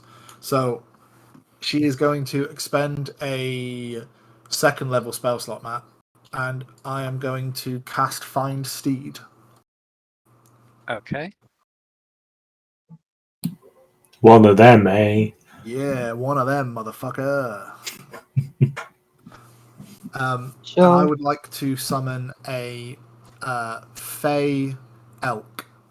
and you hear Meridia kind of close her eye for a minute, puts her hand up to her chest, and as she casts the spell, if you're all looking, whoever's looking in the general direction, you will see that as she does so, her eyes, the color they are, the beautiful kind of blue hues, they almost, it's as if somebody drops ink into water, and you watch there's kind of like a blackness that begins to sift wispy until her eyes just suddenly really quickly all turn pitch black as she casts the spell. And as she ends the spell, you hear her say, "Calliope, I need you." And then her eyes sift back out as if the ink is draining back out again. Her eyes turn back to the colour that they are. As you watch, she puts her hand up and grasps onto this weird kind of like almost like lily pad-esque plant, and kind of grabs it as it materializes and kind of uses it as a lead to lead forward this fey elk of green and blue hues, with almost coral-esque antlers, and it's kind of got a natural kind of like wetness to it, but as it kind of leaves it, the wetness kind of dissipates and disappears. It's almost kind of like a kelpie cross elk type thing. Very nice. What are you doing with it? I'm putting my forehead to its forehead. I'm going to telepathically communicate with it, and then I'll get on top of it and continue to ride on with them. That is a fancy horse. Oh yes, this is Calliope. This is my elk friend. Are they friendly? Meridia will turn from you and kind of look towards the back of Calliope, and I will communicate telepathically, Matt, with Calliope to kind of put its head down towards the left of it and allow Lavender to produce scritches onto it. Lavender will gladly give scritches. Nice. Lavender, Yes, dear? how do you deal with not so nice customers? Like troublesome clients and things like that? Yeah. Usually take off a couple of fingers first. Why? Oh my. I don't work in such a customer-facing capacity as you probably, dear. I'm sort of a last resort investigator. I'm the type of people come to when they've exhausted other avenues. Well, I suppose it's not too different from having a barrel right next to their head. A what? I mean, nothing. Did you say you exploded the barrel? No explosions. Not yet. Well, it's certainly one way to deal with troublesome customers. Have you had many in your shop at home? Sometimes. I mean, there are not always some customers trying to scam you and whatever. They might find some booby traps later on. So good luck for them. Right. Teach them for messing with you, huh?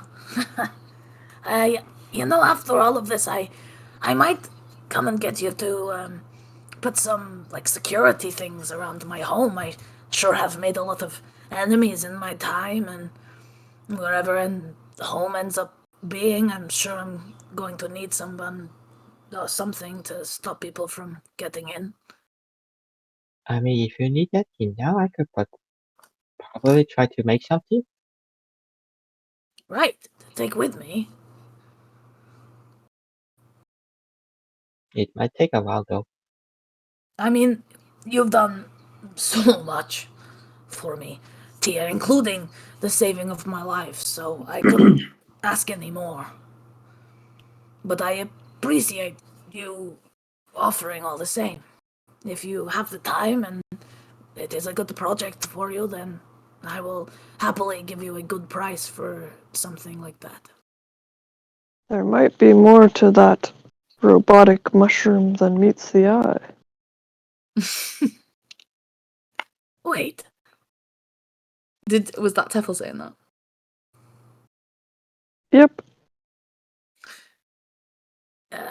is that true, Tia? Yeah. Well, what does it do?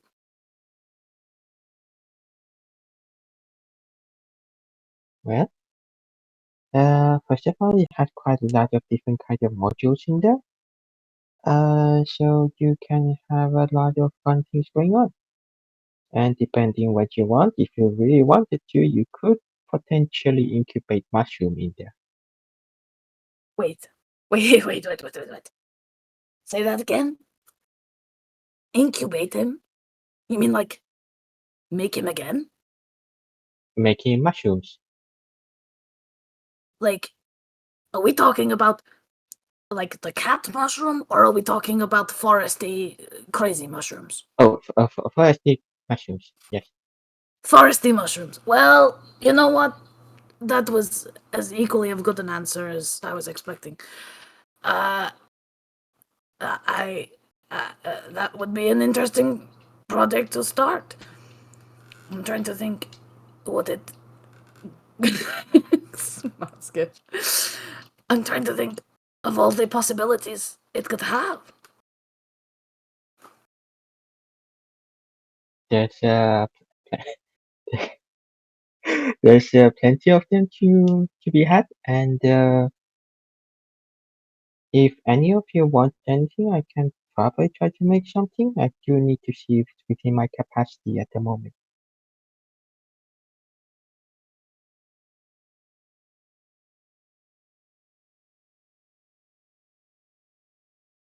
I mean, both me and Dake are artificers after all. We are good with our crafts, and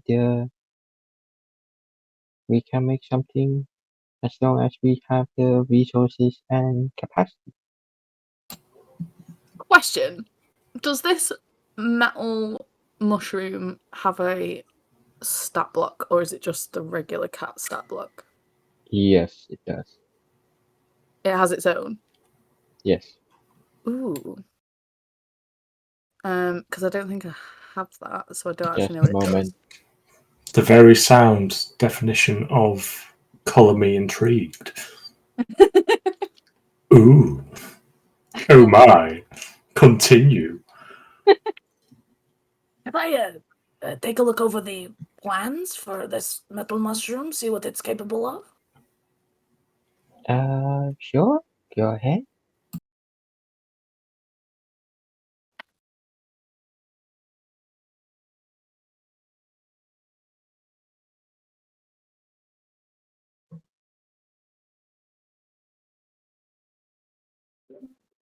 Okay. As this I is will. going on,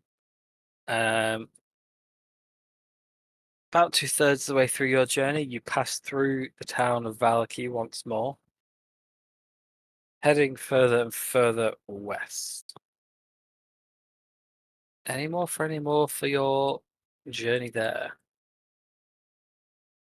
Maybe need to leave you during the book. this. So Oh, again, Teffel.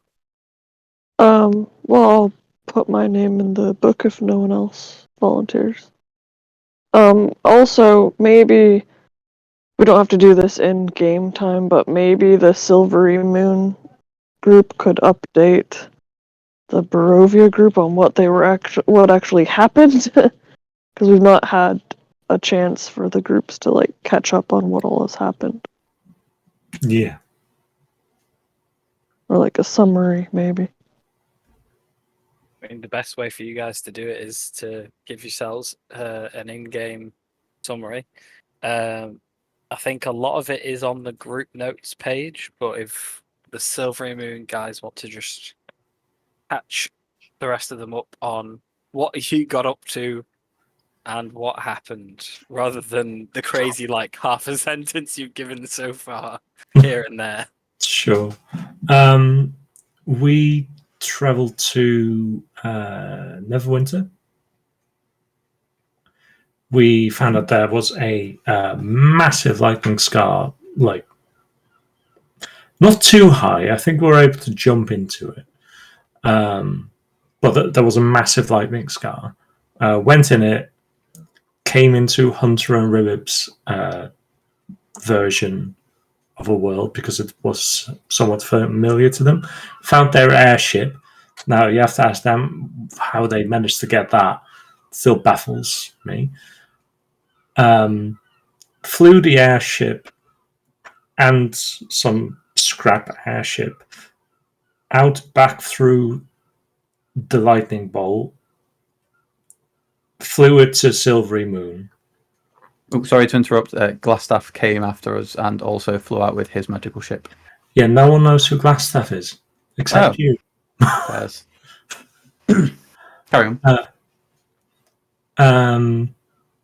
We encountered Eve's friend, who said that he was looking for his daughters. Found out that apparently the followers of Lelalia had been. Oh yeah, if you missed it, Silvery Moon was basically taken over. The inhabitants of the town were fine for the most part, those who hadn't been killed in the initial skirmish, but they were rounding up the children because for some reason. They didn't think the children were too important because they threatened to kill them, but we did end up finding Eve's friend's kids. I think his name was Dimitri.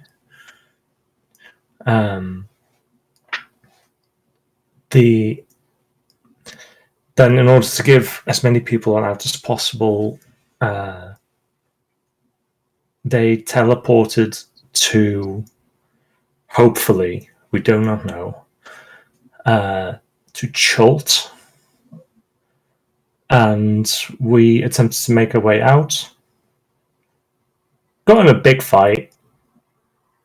Didn't go amazingly, but we made it out. Ended up in the Shadowfell. Made it out of the Shadowfell through Hunter's magical skills, and then made our way as good as we could back to Silvery Moon after having suddenly been teleported into the Shadowfell. Those are the big events, really.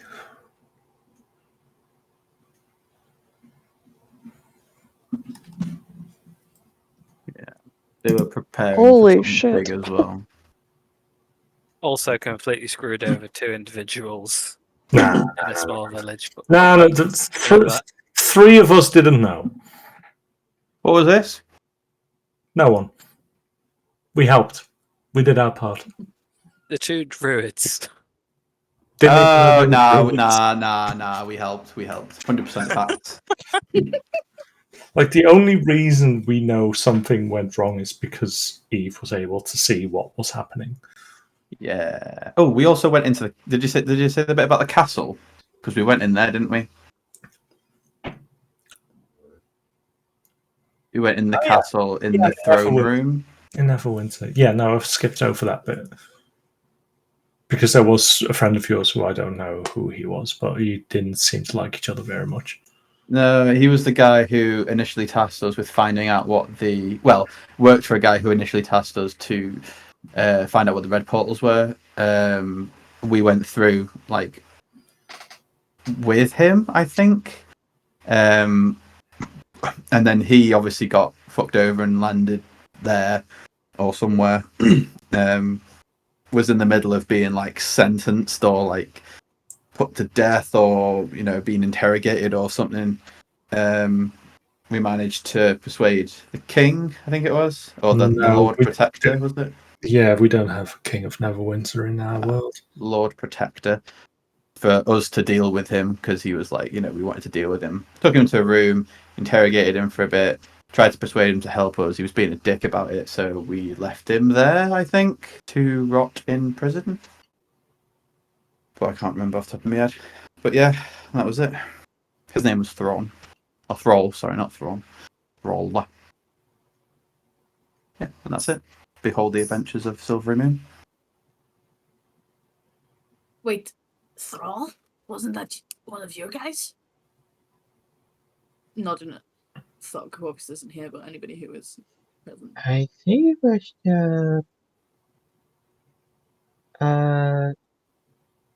the druidic goblin friend when we saw in the tower, wasn't it? They were discussing something about intricate things about goblinology.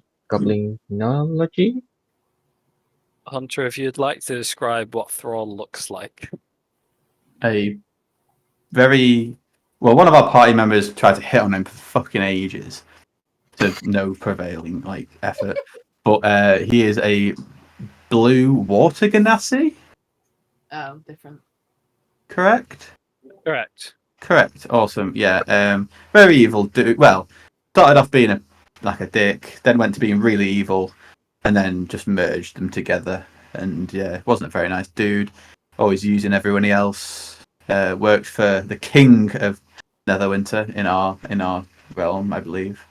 So yeah, that was him. I don't think there's anything Oh, much more important about him, really. that sounds like complete opposite of what Thorcap told us about the same person called Thor. Fascinating. Maybe two different thralls, or maybe it's just different realities, same thrall, maybe different species, or maybe meant to be the same person but different body or something. But yeah, sounds like two different people, to be honest. Wasn't there something that Thrall wasn't his name too? It was a title.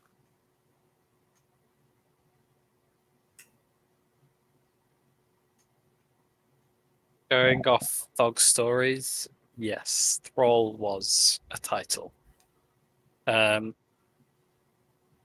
Basically, the name that Thrall went by is kind of like a recognition of his past. Do you know his actual name? Jeffrey. No, I don't. First. I think Lynn Varlin knew it, didn't she? Fog knows it. Thug does indeed know it. However, Matt doesn't have those notes in front of him, so he can't tell you. Just wait a moment. Eve should know it, but she also doesn't have her notes in front of her. He's Jeffrey then. That's fine. If it is actually Jeffrey now, this is... Jeffrey until proven otherwise. Yeah. Just a quick question for you folks. You said that the children of Silvermist invaded Silvery Moon and took it over. Yes. What were there ones there that weren't wearing a lot of armor, more kind of cloaked fashions amongst them, or was it just all people wearing armor that you saw? I will think I back. believe, especially the main one. I mean, what? Yeah, most one of them that- were wearing armor. There was a few creatures. I don't remember any cloaked figures. Do you, Dick? No. You didn't see any of Lelalia's people in cloaked garb, no. No. In fact, they were more wearing something like this, and I just pull out the armor that I procured Okay. just to show it. You took that from the captain, correct? Yeah. Cool. Oh dear. Daik pulls out armor. Meridia, you recognize this instantly as some lower ranking armor, usually ascribed to members of the Chalice. And on the shields of the ones that had them, what were the design? Was it a rose or was it a cup? Give me a history check. Silver Moon people. I'll throw one for Eve as well. Cool. I'll do ribbit. What did you say? History? Yeah. Because they're pretty good. 28 or natural 20 Nice. You can for a basically- total of 20 because Eve has no history. You can basically recall perfectly. Probably at a 2-to-1 ratio. More often than not, the foot soldiers you saw, like patrolling streets and stuff, their shields usually had a rose on it. The ones who had slightly more innate armor and seemed to be in charge of either the small or the overall operations going on, all had chalices. The individual that you confronted inside the Temple of Magic, You mean shanked? and Yeah. shanked, she was wearing the armor and had the symbols of the chalice. Okay. We'll relay that. Yeah. The foot soldiery seem to be wearing more of a rose design, whereas the more prominent members were wearing a chalice symbol. Right. Okay. That meant they definitely wanted something magical in nature. Well, yes, all of the letters that we picked up originally said that they were looking for magical artifacts through libraries, for knowledge, things like that. Yeah, they were taking, they were hoarding the children, and I think the only information we gleaned from people were that they were being taken somewhere, and there was, I don't know how many days' time or how many hours it was, but something big was going to go down at the top of the map, like they were all meeting or congregating there, were they, Dake, or something like that? What? The map, by map he means city. Yeah, that's the one. the map in Roll20. Yeah. What use would the Lelia have for children, Meridia? I believe they were meant for recruitment. Yes. They Yes, didn't hold a lot of value to them, seeing that they threatened some of them. I don't condone that. It's as Dake and Hunter say, orphans are sometimes indoctrinated into the order. That I do know. That seems to be. That was our inkling, but now you've said that, that's confirmed that that's pretty much what was going on there. But again, we were put in a situation where if we didn't leave, we'd probably be dead right now. So we hadn't really too much time to do much more investigating. Apologies, but we would literally all not be here right now if we didn't leave when we did. It's okay. If they had overtaken the entire city, then no offense, but the size of the force that you had, it was a wise decision to leave when you could.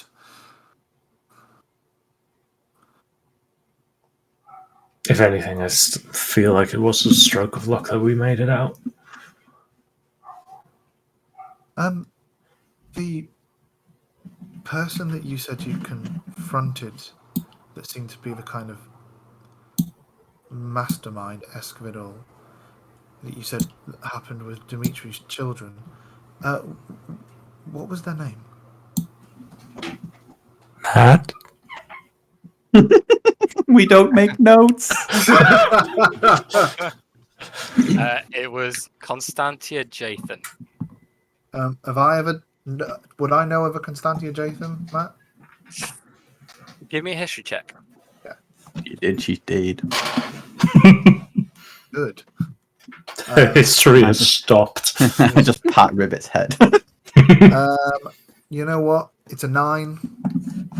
I'll help with my notes. No, it's whether I personally. Oh, you know. Yeah, I mean, you can really help with my personal knowledge. I've known you for 7 Yeah. hours. You would recognize the name even with a 9. Yeah. Because they are also part of the Chalice and kind of like around the same rank as you. Yeah. They were one of those up and coming people that one day you've never heard of, and the next day everyone's just like whispering about them. Okay. One of those like really devout, example to others types, Yeah. and very ambitious. Yeah. But other than that, you wouldn't know anything about her personally. Not Okay. with a 9. Cool. Did you kill her or did she escape? Did you say sorry? She did. Oh Just yeah. that. Oh yeah. That's good because she was the makings of a new Linvala. She was very zealot, very devout, and it was a case of one day suddenly, she was one of the sisters that we were all kind of talking about to look towards, to strive to be like, as a great example of what a child of Silvermist should be like.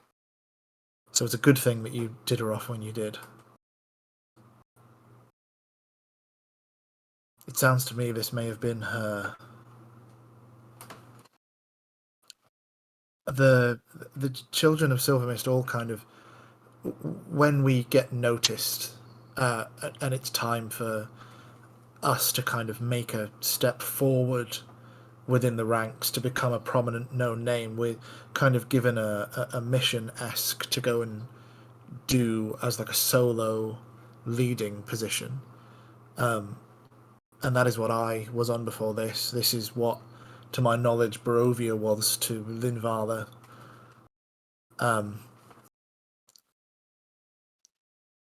Not. And then she just kind of goes silent and kind of looks off for a moment, picking up from where another had failed. So this sounds like it may have been that to her. So it's a good thing that you did it before she could have progressed any further and become a problem that we would have to overcome. Oh, the city of Silvermist or Silver Moon, sorry. All this silver That's preposterous, right? would probably conquer, though it's probably also too late. Until anything happens with the bigger problem, I do not reckon the city can be reclaimed anytime soon. Well, I guess we just have to hurry up and do the get to the end game, really.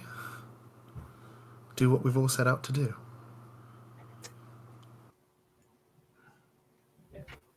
As you guys approach the small village of Kresk,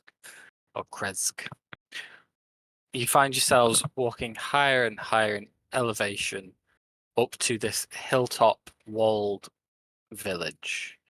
As you do, Thog leads you off the path and to the northwest, and to a small cluster of trees nearby. Atop the hill, just outside of the tree line, she stops, turns to Meridia, and just gestures to the ground beneath you. The rest of you just see blades of grass, a perfectly normal hillside overlooking a decent swath of Barovia to the southeast of you. It's a nice spot. It's 8 a.m. in the morning. Light is slowly brushing through the trees. What are you guys doing?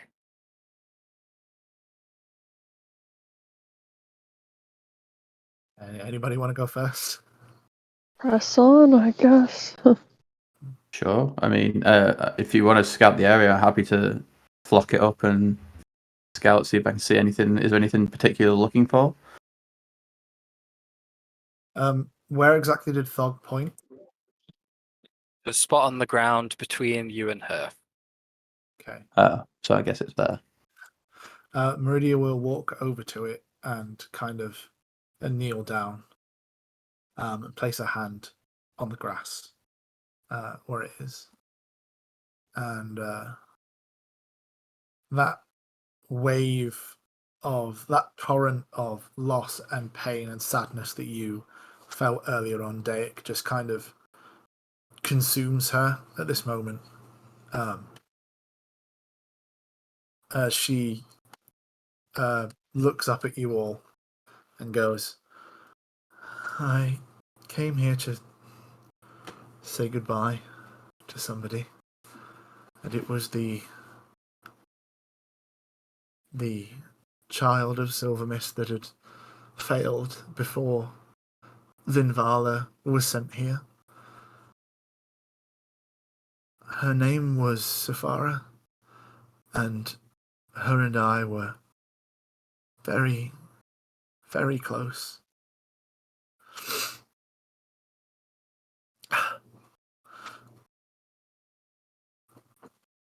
She fell here in this land, trying to prove herself in the name of Lilalia and in the name of Silvermist. She didn't know what I know now.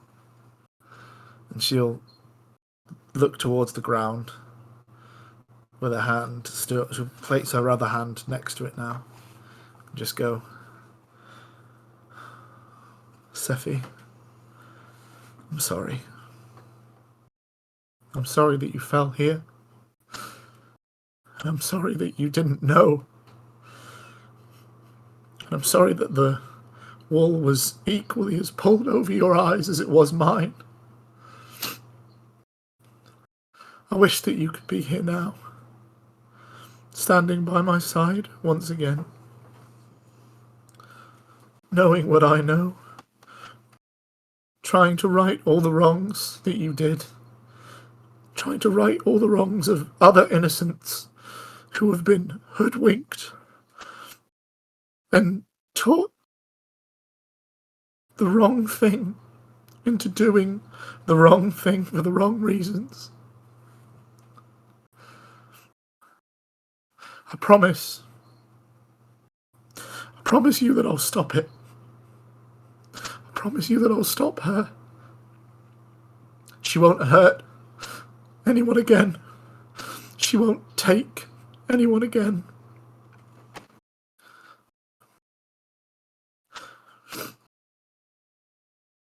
And I promise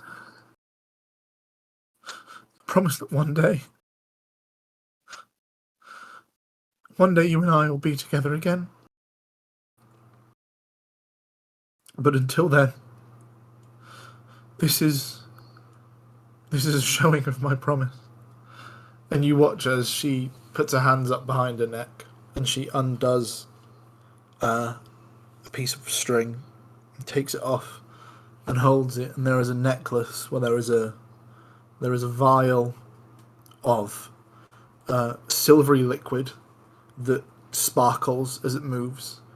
And as the morning sunlight hits this glass vial, there are moments where you see what you out of game would know as like sort of like a galaxy color, where there is kind of like an oil slick blue and pink to it, but only for a moment as the sunlight hits it and it bounces off and it turns back to an opaque to a silver again. And around that there is a ring that is on the cord. She takes the ring off and ties the necklace, the vial necklace, back around her neck again. The ring that she has there is you see that it is of a silver and gold design, and that is like there are stars that are 3 blue star gems that are on it, and on it they are encased in. They are prominently sticking up a little bit by like vines and like a tree-esque sort of almost like nature plant design, and it's all kind of like encased into form a circle where it all kind of leans into one another. And she turns around, she looks at you all and asks if anybody has a dagger on them. Hunter will provide Yeah, plenty. a relatively okay-looking dagger. Any tool you want? She takes the dagger, and you see she begins to dig a little bit in the ground where her hands were, until she gets like a decent enough depth in. And she places this ring in the ground, and then she hands you back your dagger, and she begins to pack the dirt back in again on top of it all, and she'll pat it down and just look out at the sunset and just kind of stay silent and just kind of cry for a bit. She kind of closes her eyes, and you can see she's kind of, for people that have done it before, you all know what she's doing. She's kind of closing her eyes and saying more stuff inside of her head, as tears begin to roll down her face. There. Tia pats her back. Is this how you do it?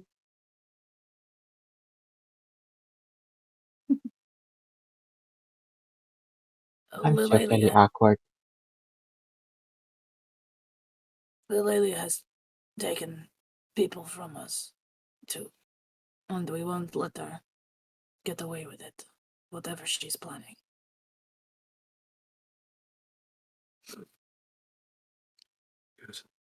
Good. Okay. Right then. And she'll pat the ground again, and she'll just go, I'll see you soon. And then she stands up and looks at you all, goes, right. Well then, what do we do next, and how do we kill this bitch?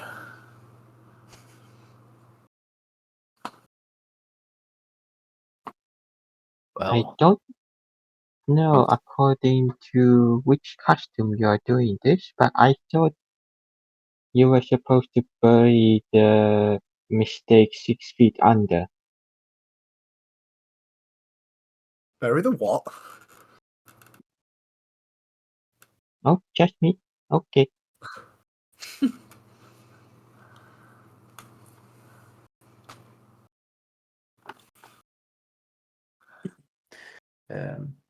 Did you say that there was somebody that you had to go and see after this that would know more? The Mordekainen over here said that there was pieces or something, and you said something about a vigil? Is there a vigil we have to do? Vigil is one of our friends back in the proper. I forgot the term for where we actually come from.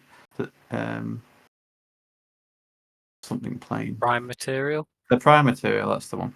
Yeah. So he's a very helpful guy who basically let us get here. I mean, if we want to get anywhere in the material plane, then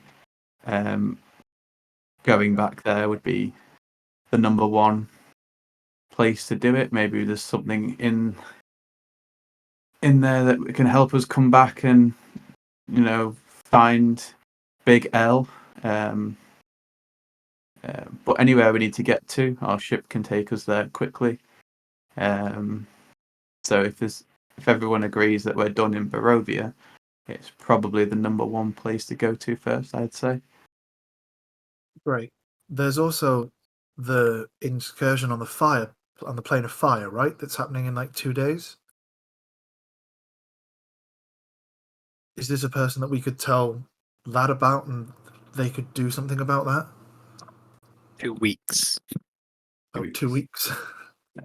Even if I don't think so, I don't think Vigil might have some insight into some things that are surrounding it or where we can find more information. I don't think he'd be able to directly impact any of it, but he could certainly have some insight. Well then, I say that we go and see him then, whoever he is. Oh shit, we've not used it all this time, but do you want to tell Vigil we're coming back? Oh yeah. Might be useful. Yeah, hang on. See if it works. Oh, we don't even know if it fucking works yet. No. Found the group and Mordekainen. We fought off Linvala. Ripped up a lich's. Would I count it as one word?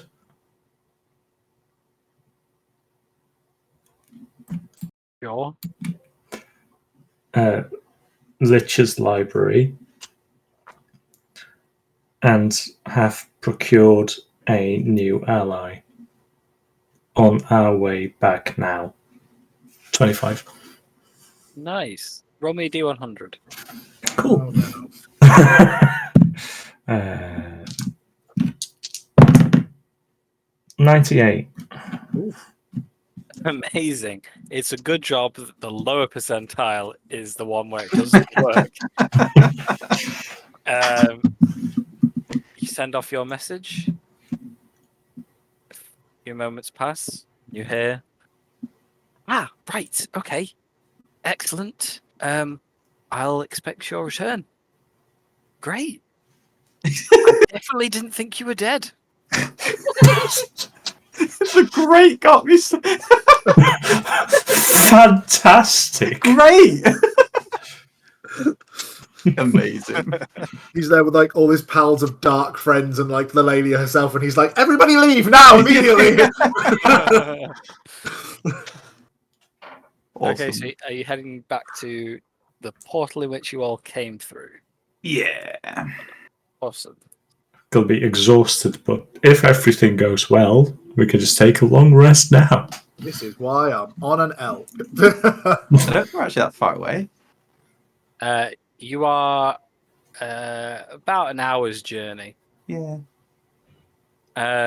You make your way back to Lake Baratok and the Wizard's Tower that you first came through. I just... Never thought we'd be back here. Meridia, this is new to you. You see a falling apart tower through which an open door leads to a small room, and you can see a shimmering portal just beyond. Oh, you probably should have shut that door. Yeah, you probably should have done, but you didn't. What does that mean? Who's in there? As you approach, you also see one of these small red lightning bolts and a few piles of disturbed sand on the floor.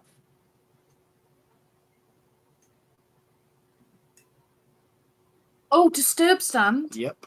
Uh-oh. That means something's gone through. Was there a lightning bolt there before?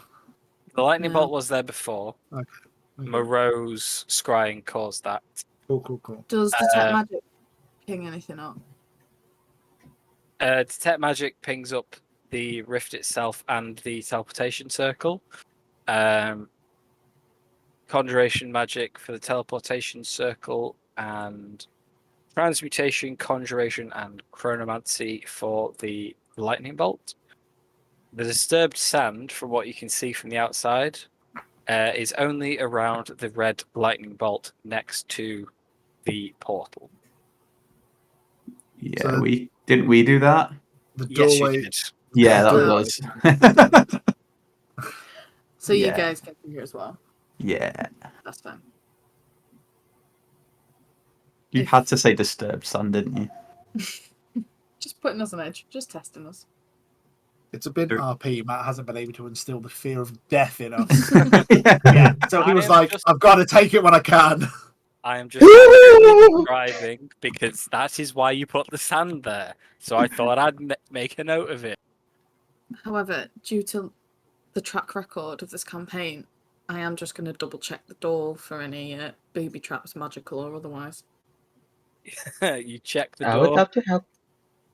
You can tell that once upon a time there was a magical booby trap on the outside of this door, but there is no longer. You do not find any traps. Sound. For the portal?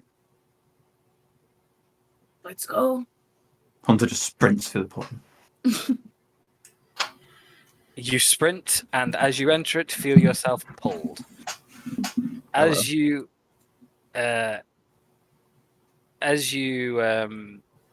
fall through one by one, you find yourselves back in the underground secret chamber with Vigil stood waiting. As you pile on through one by one, you gather yourselves, your eyes adjust to the dim light in here, somehow dimmer than Barovia itself. You do notice that there is a new individual present in this chamber. Vigil and Malcor seem to be stood around the mattress he once laid out for Champion. Now, sat on it, seemingly nursing a few wounds, there is a tall lady in very elaborate and almost decorative-looking armor, staff laid on the floor next to her, and silver hair flowing over her shoulders. Ooh, so that woman, lady, whatever her face is. Do I Yes, recognise this whatever her woman? No. This one here. She does seem familiar. However, you don't immediately recognize her. No. Ah. Let me just shove on Mordenkainen and Meridia. Because they I was were going to not- say, I can't see shit.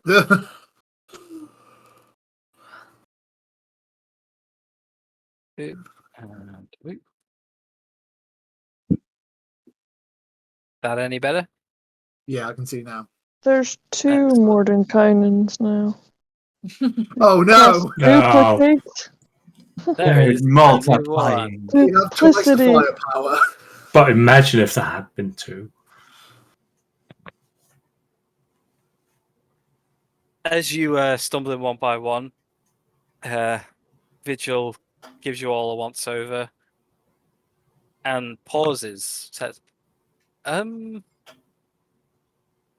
is Moreau now Moreau? And just looks at Meridia very confused. No. Hi, my name is Meridia Granier. I am on team Let's Kill the Lavia. And she'll like point behind her to the rest of them. Hunter waves. Ah, okay, nice to meet you. Where's Nasira and Moreau? Not all of us made it. Bead of sweat just trickles down from his brow. That's right. Okay. I'm just an illusion. I'll punch Malcor in the face every time he says it's stupid anymore now. God damn it. Moreau actually disappeared on us. We're not sure of his whereabouts, so if any of your informants or information brings anything up, be sure to try and let us know. But, indeed, Nith, well, she... And Lavender can't quite bring herself to say it. Meridia will very gingerly attempt to just place like a hand on your shoulder. She's just gone, okay? That doesn't mean forever. I understand. These things are complicated. We're all aware of high level magics here. We know how tricky it can all be. Come on in, make yourselves comfortable. I'm sure you've had a hell of a ride. Everyone, this is Illustriel. Illustriel, this is everyone. I believe you've met her sister. Dayak, you may already be acquainted. And presented to you is Illustriel's Silver Hand. Dayak, you know her as the former leader of Silvery Moon and the current leader of the Silver Marches.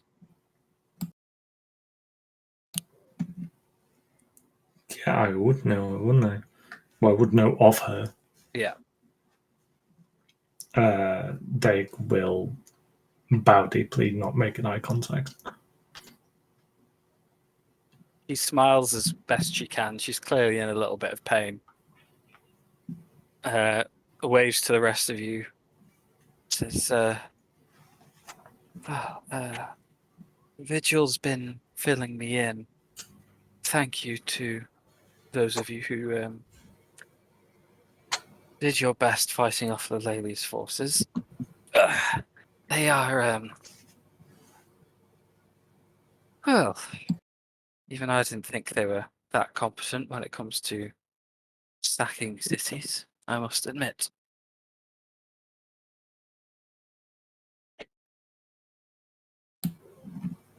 What's happened, my lady? I'm afraid I can't tell you any more than you already know. I wasn't You're even in the city at the time, but I was rebuffed the same as you were. I thought I was the only higher-ranking member to make it out, but then I heard Master Bayron is also here. Can I tell you how relieved I am to say that? She says with a feigned sincerity. No need for insight. We understand. yeah. Yeah. They will kind of just smirk, like, yeah. Vigil will interject. Say, before we carry on, you might want to stay on my side of the room, as well. You know how we were saying, like, it'd be more useful if the portal could go to Silvery Moon instead of Netherwinter. Well, I was giving it another try, and well, Malcor wasn't back yet, so I just gave it my best go, and I got it a bit closer. You know, learning is useful, but I also made the rift bigger. And he just smiles at you with a very apologetic, don't shout at me look. Don't worry about it. Things happen. It's fine. We also told you our suspicions on how they grow. Well, I wasn't like right next to it or anything, so I thought it'd be okay, and it turns out it wasn't. Yeah. Sorry? Lessons learned. I am definitely not doing that again on that side of the room. Lesson has been learned. On that side of the room. Well, I see. As in, I'm not going to make it bigger. Okay. Hopefully. That's fine. You're fine. Don't worry about it. You helped us and basically made our whole mission possible, so, you're owed one. He breathes a sigh of relief. Mordenkainen will step forward and just nod to both Vigil and Malcor. It's nice to see you both again. The group has filled me in somewhat on your goings on. Don't worry, I still have the piece with me. But when it comes to the Lely's current goings on, I think the rest of you in this room know more than me. When it comes to the dagger, I am at your disposal. So, adventurers, where do you all suggest we go from here?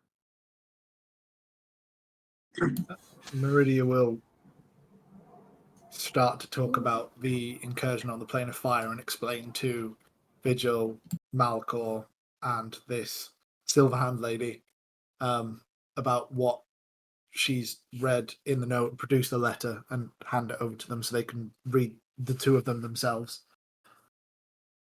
Okay. Ah. Many fingers in many pies, it seems.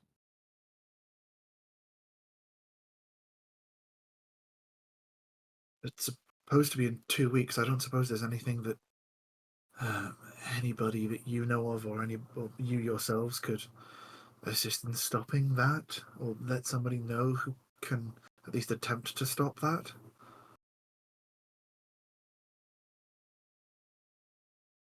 Lady Silverhand pauses for a moment with a quite defeated look on her face.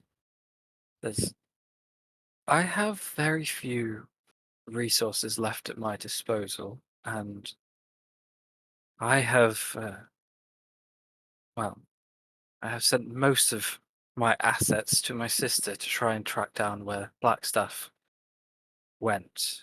The remainder I have on some more delicate, secretive matters dealing with Lolalia themselves, somewhere to the north of here.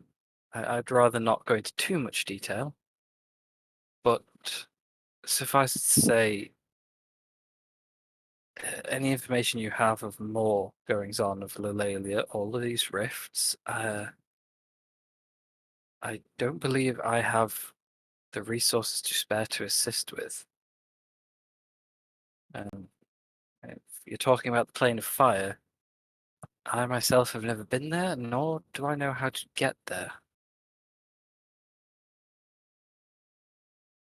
These rifts that you're talking about, they're, from what I can understand, they're kind of portals, right? From what Vigil's been telling me, it does appear that way, yes.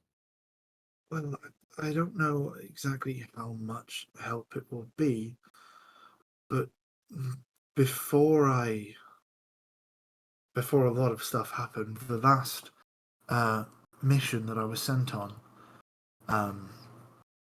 with under the banner of Silver Mist, before I saw the truth, as funny as that is to say about seeing the lies of a religion, I was sent to a place to gather information about an individual who had dealings and had met the Raven Queen, but also that the party that he had been with and adventured with and traveling with, they had encountered a portal between the Shadowfell and the Prime Material that was staying open and was slowly growing in size. And this was happening with several portals,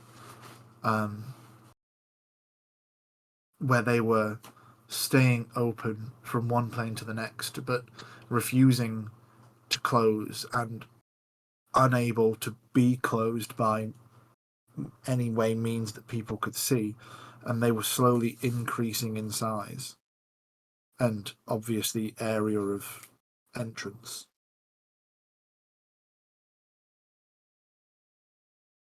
Well, I have heard a few scattering reports from the mages I've been in contact with that the gaps between the planes, the fabric of reality between planes is somewhat weaker at the minute, but I feel like that is a side effect of what is going on here, because that, and she gestures over to the other side of the room where the rift is, that does not lead to another plane of existence. That is no plane on our wheel of cosmology. That is another prime material. That is uncharted territory for me, I'm afraid. Me and my friend point to Ribbit. We come from a different prime material ourselves. I see. So, small problem then. And she rolls her eyes. Do you have any other leads? No. Can we? Because I think I just need some time. I'm just saying, can we come back to that next week? Because I've got all of the. We can indeed. It's Yeah, 1:30 now anyway. there is so much information to go through, but I've got it like up on a little digital board now, and it's starting to come together. Oh my god, have you actually got red string? Are you Look at this. Are you I'll post it. are you always sunnying? Amazing. Oh my god! I'm always. Oh sunning my this right now. god! The true detective. Guys, help! Guys, help! I'll post what I I've got mean- now. You're on your own. She is playing a detective, so Oh, I also, still need to do the timeline because. for, But I'll post what I've got if I can, and then maybe for next week we can come with some more info and questions. go on, Jack. What? for next time, can I also, because last time we were here, we couldn't read, we didn't know it was on the piece of paper that I gave Vigil, and now I do because I got my Oh yeah. me. Go ahead and read it out for everyone. Oh, okay. Let me just get my UV light one sec. It says, the Sundering approaches. Karnor has seen it. He will make us ready. That is what is written on the piece of paper we couldn't read before. In case that means anything to anybody.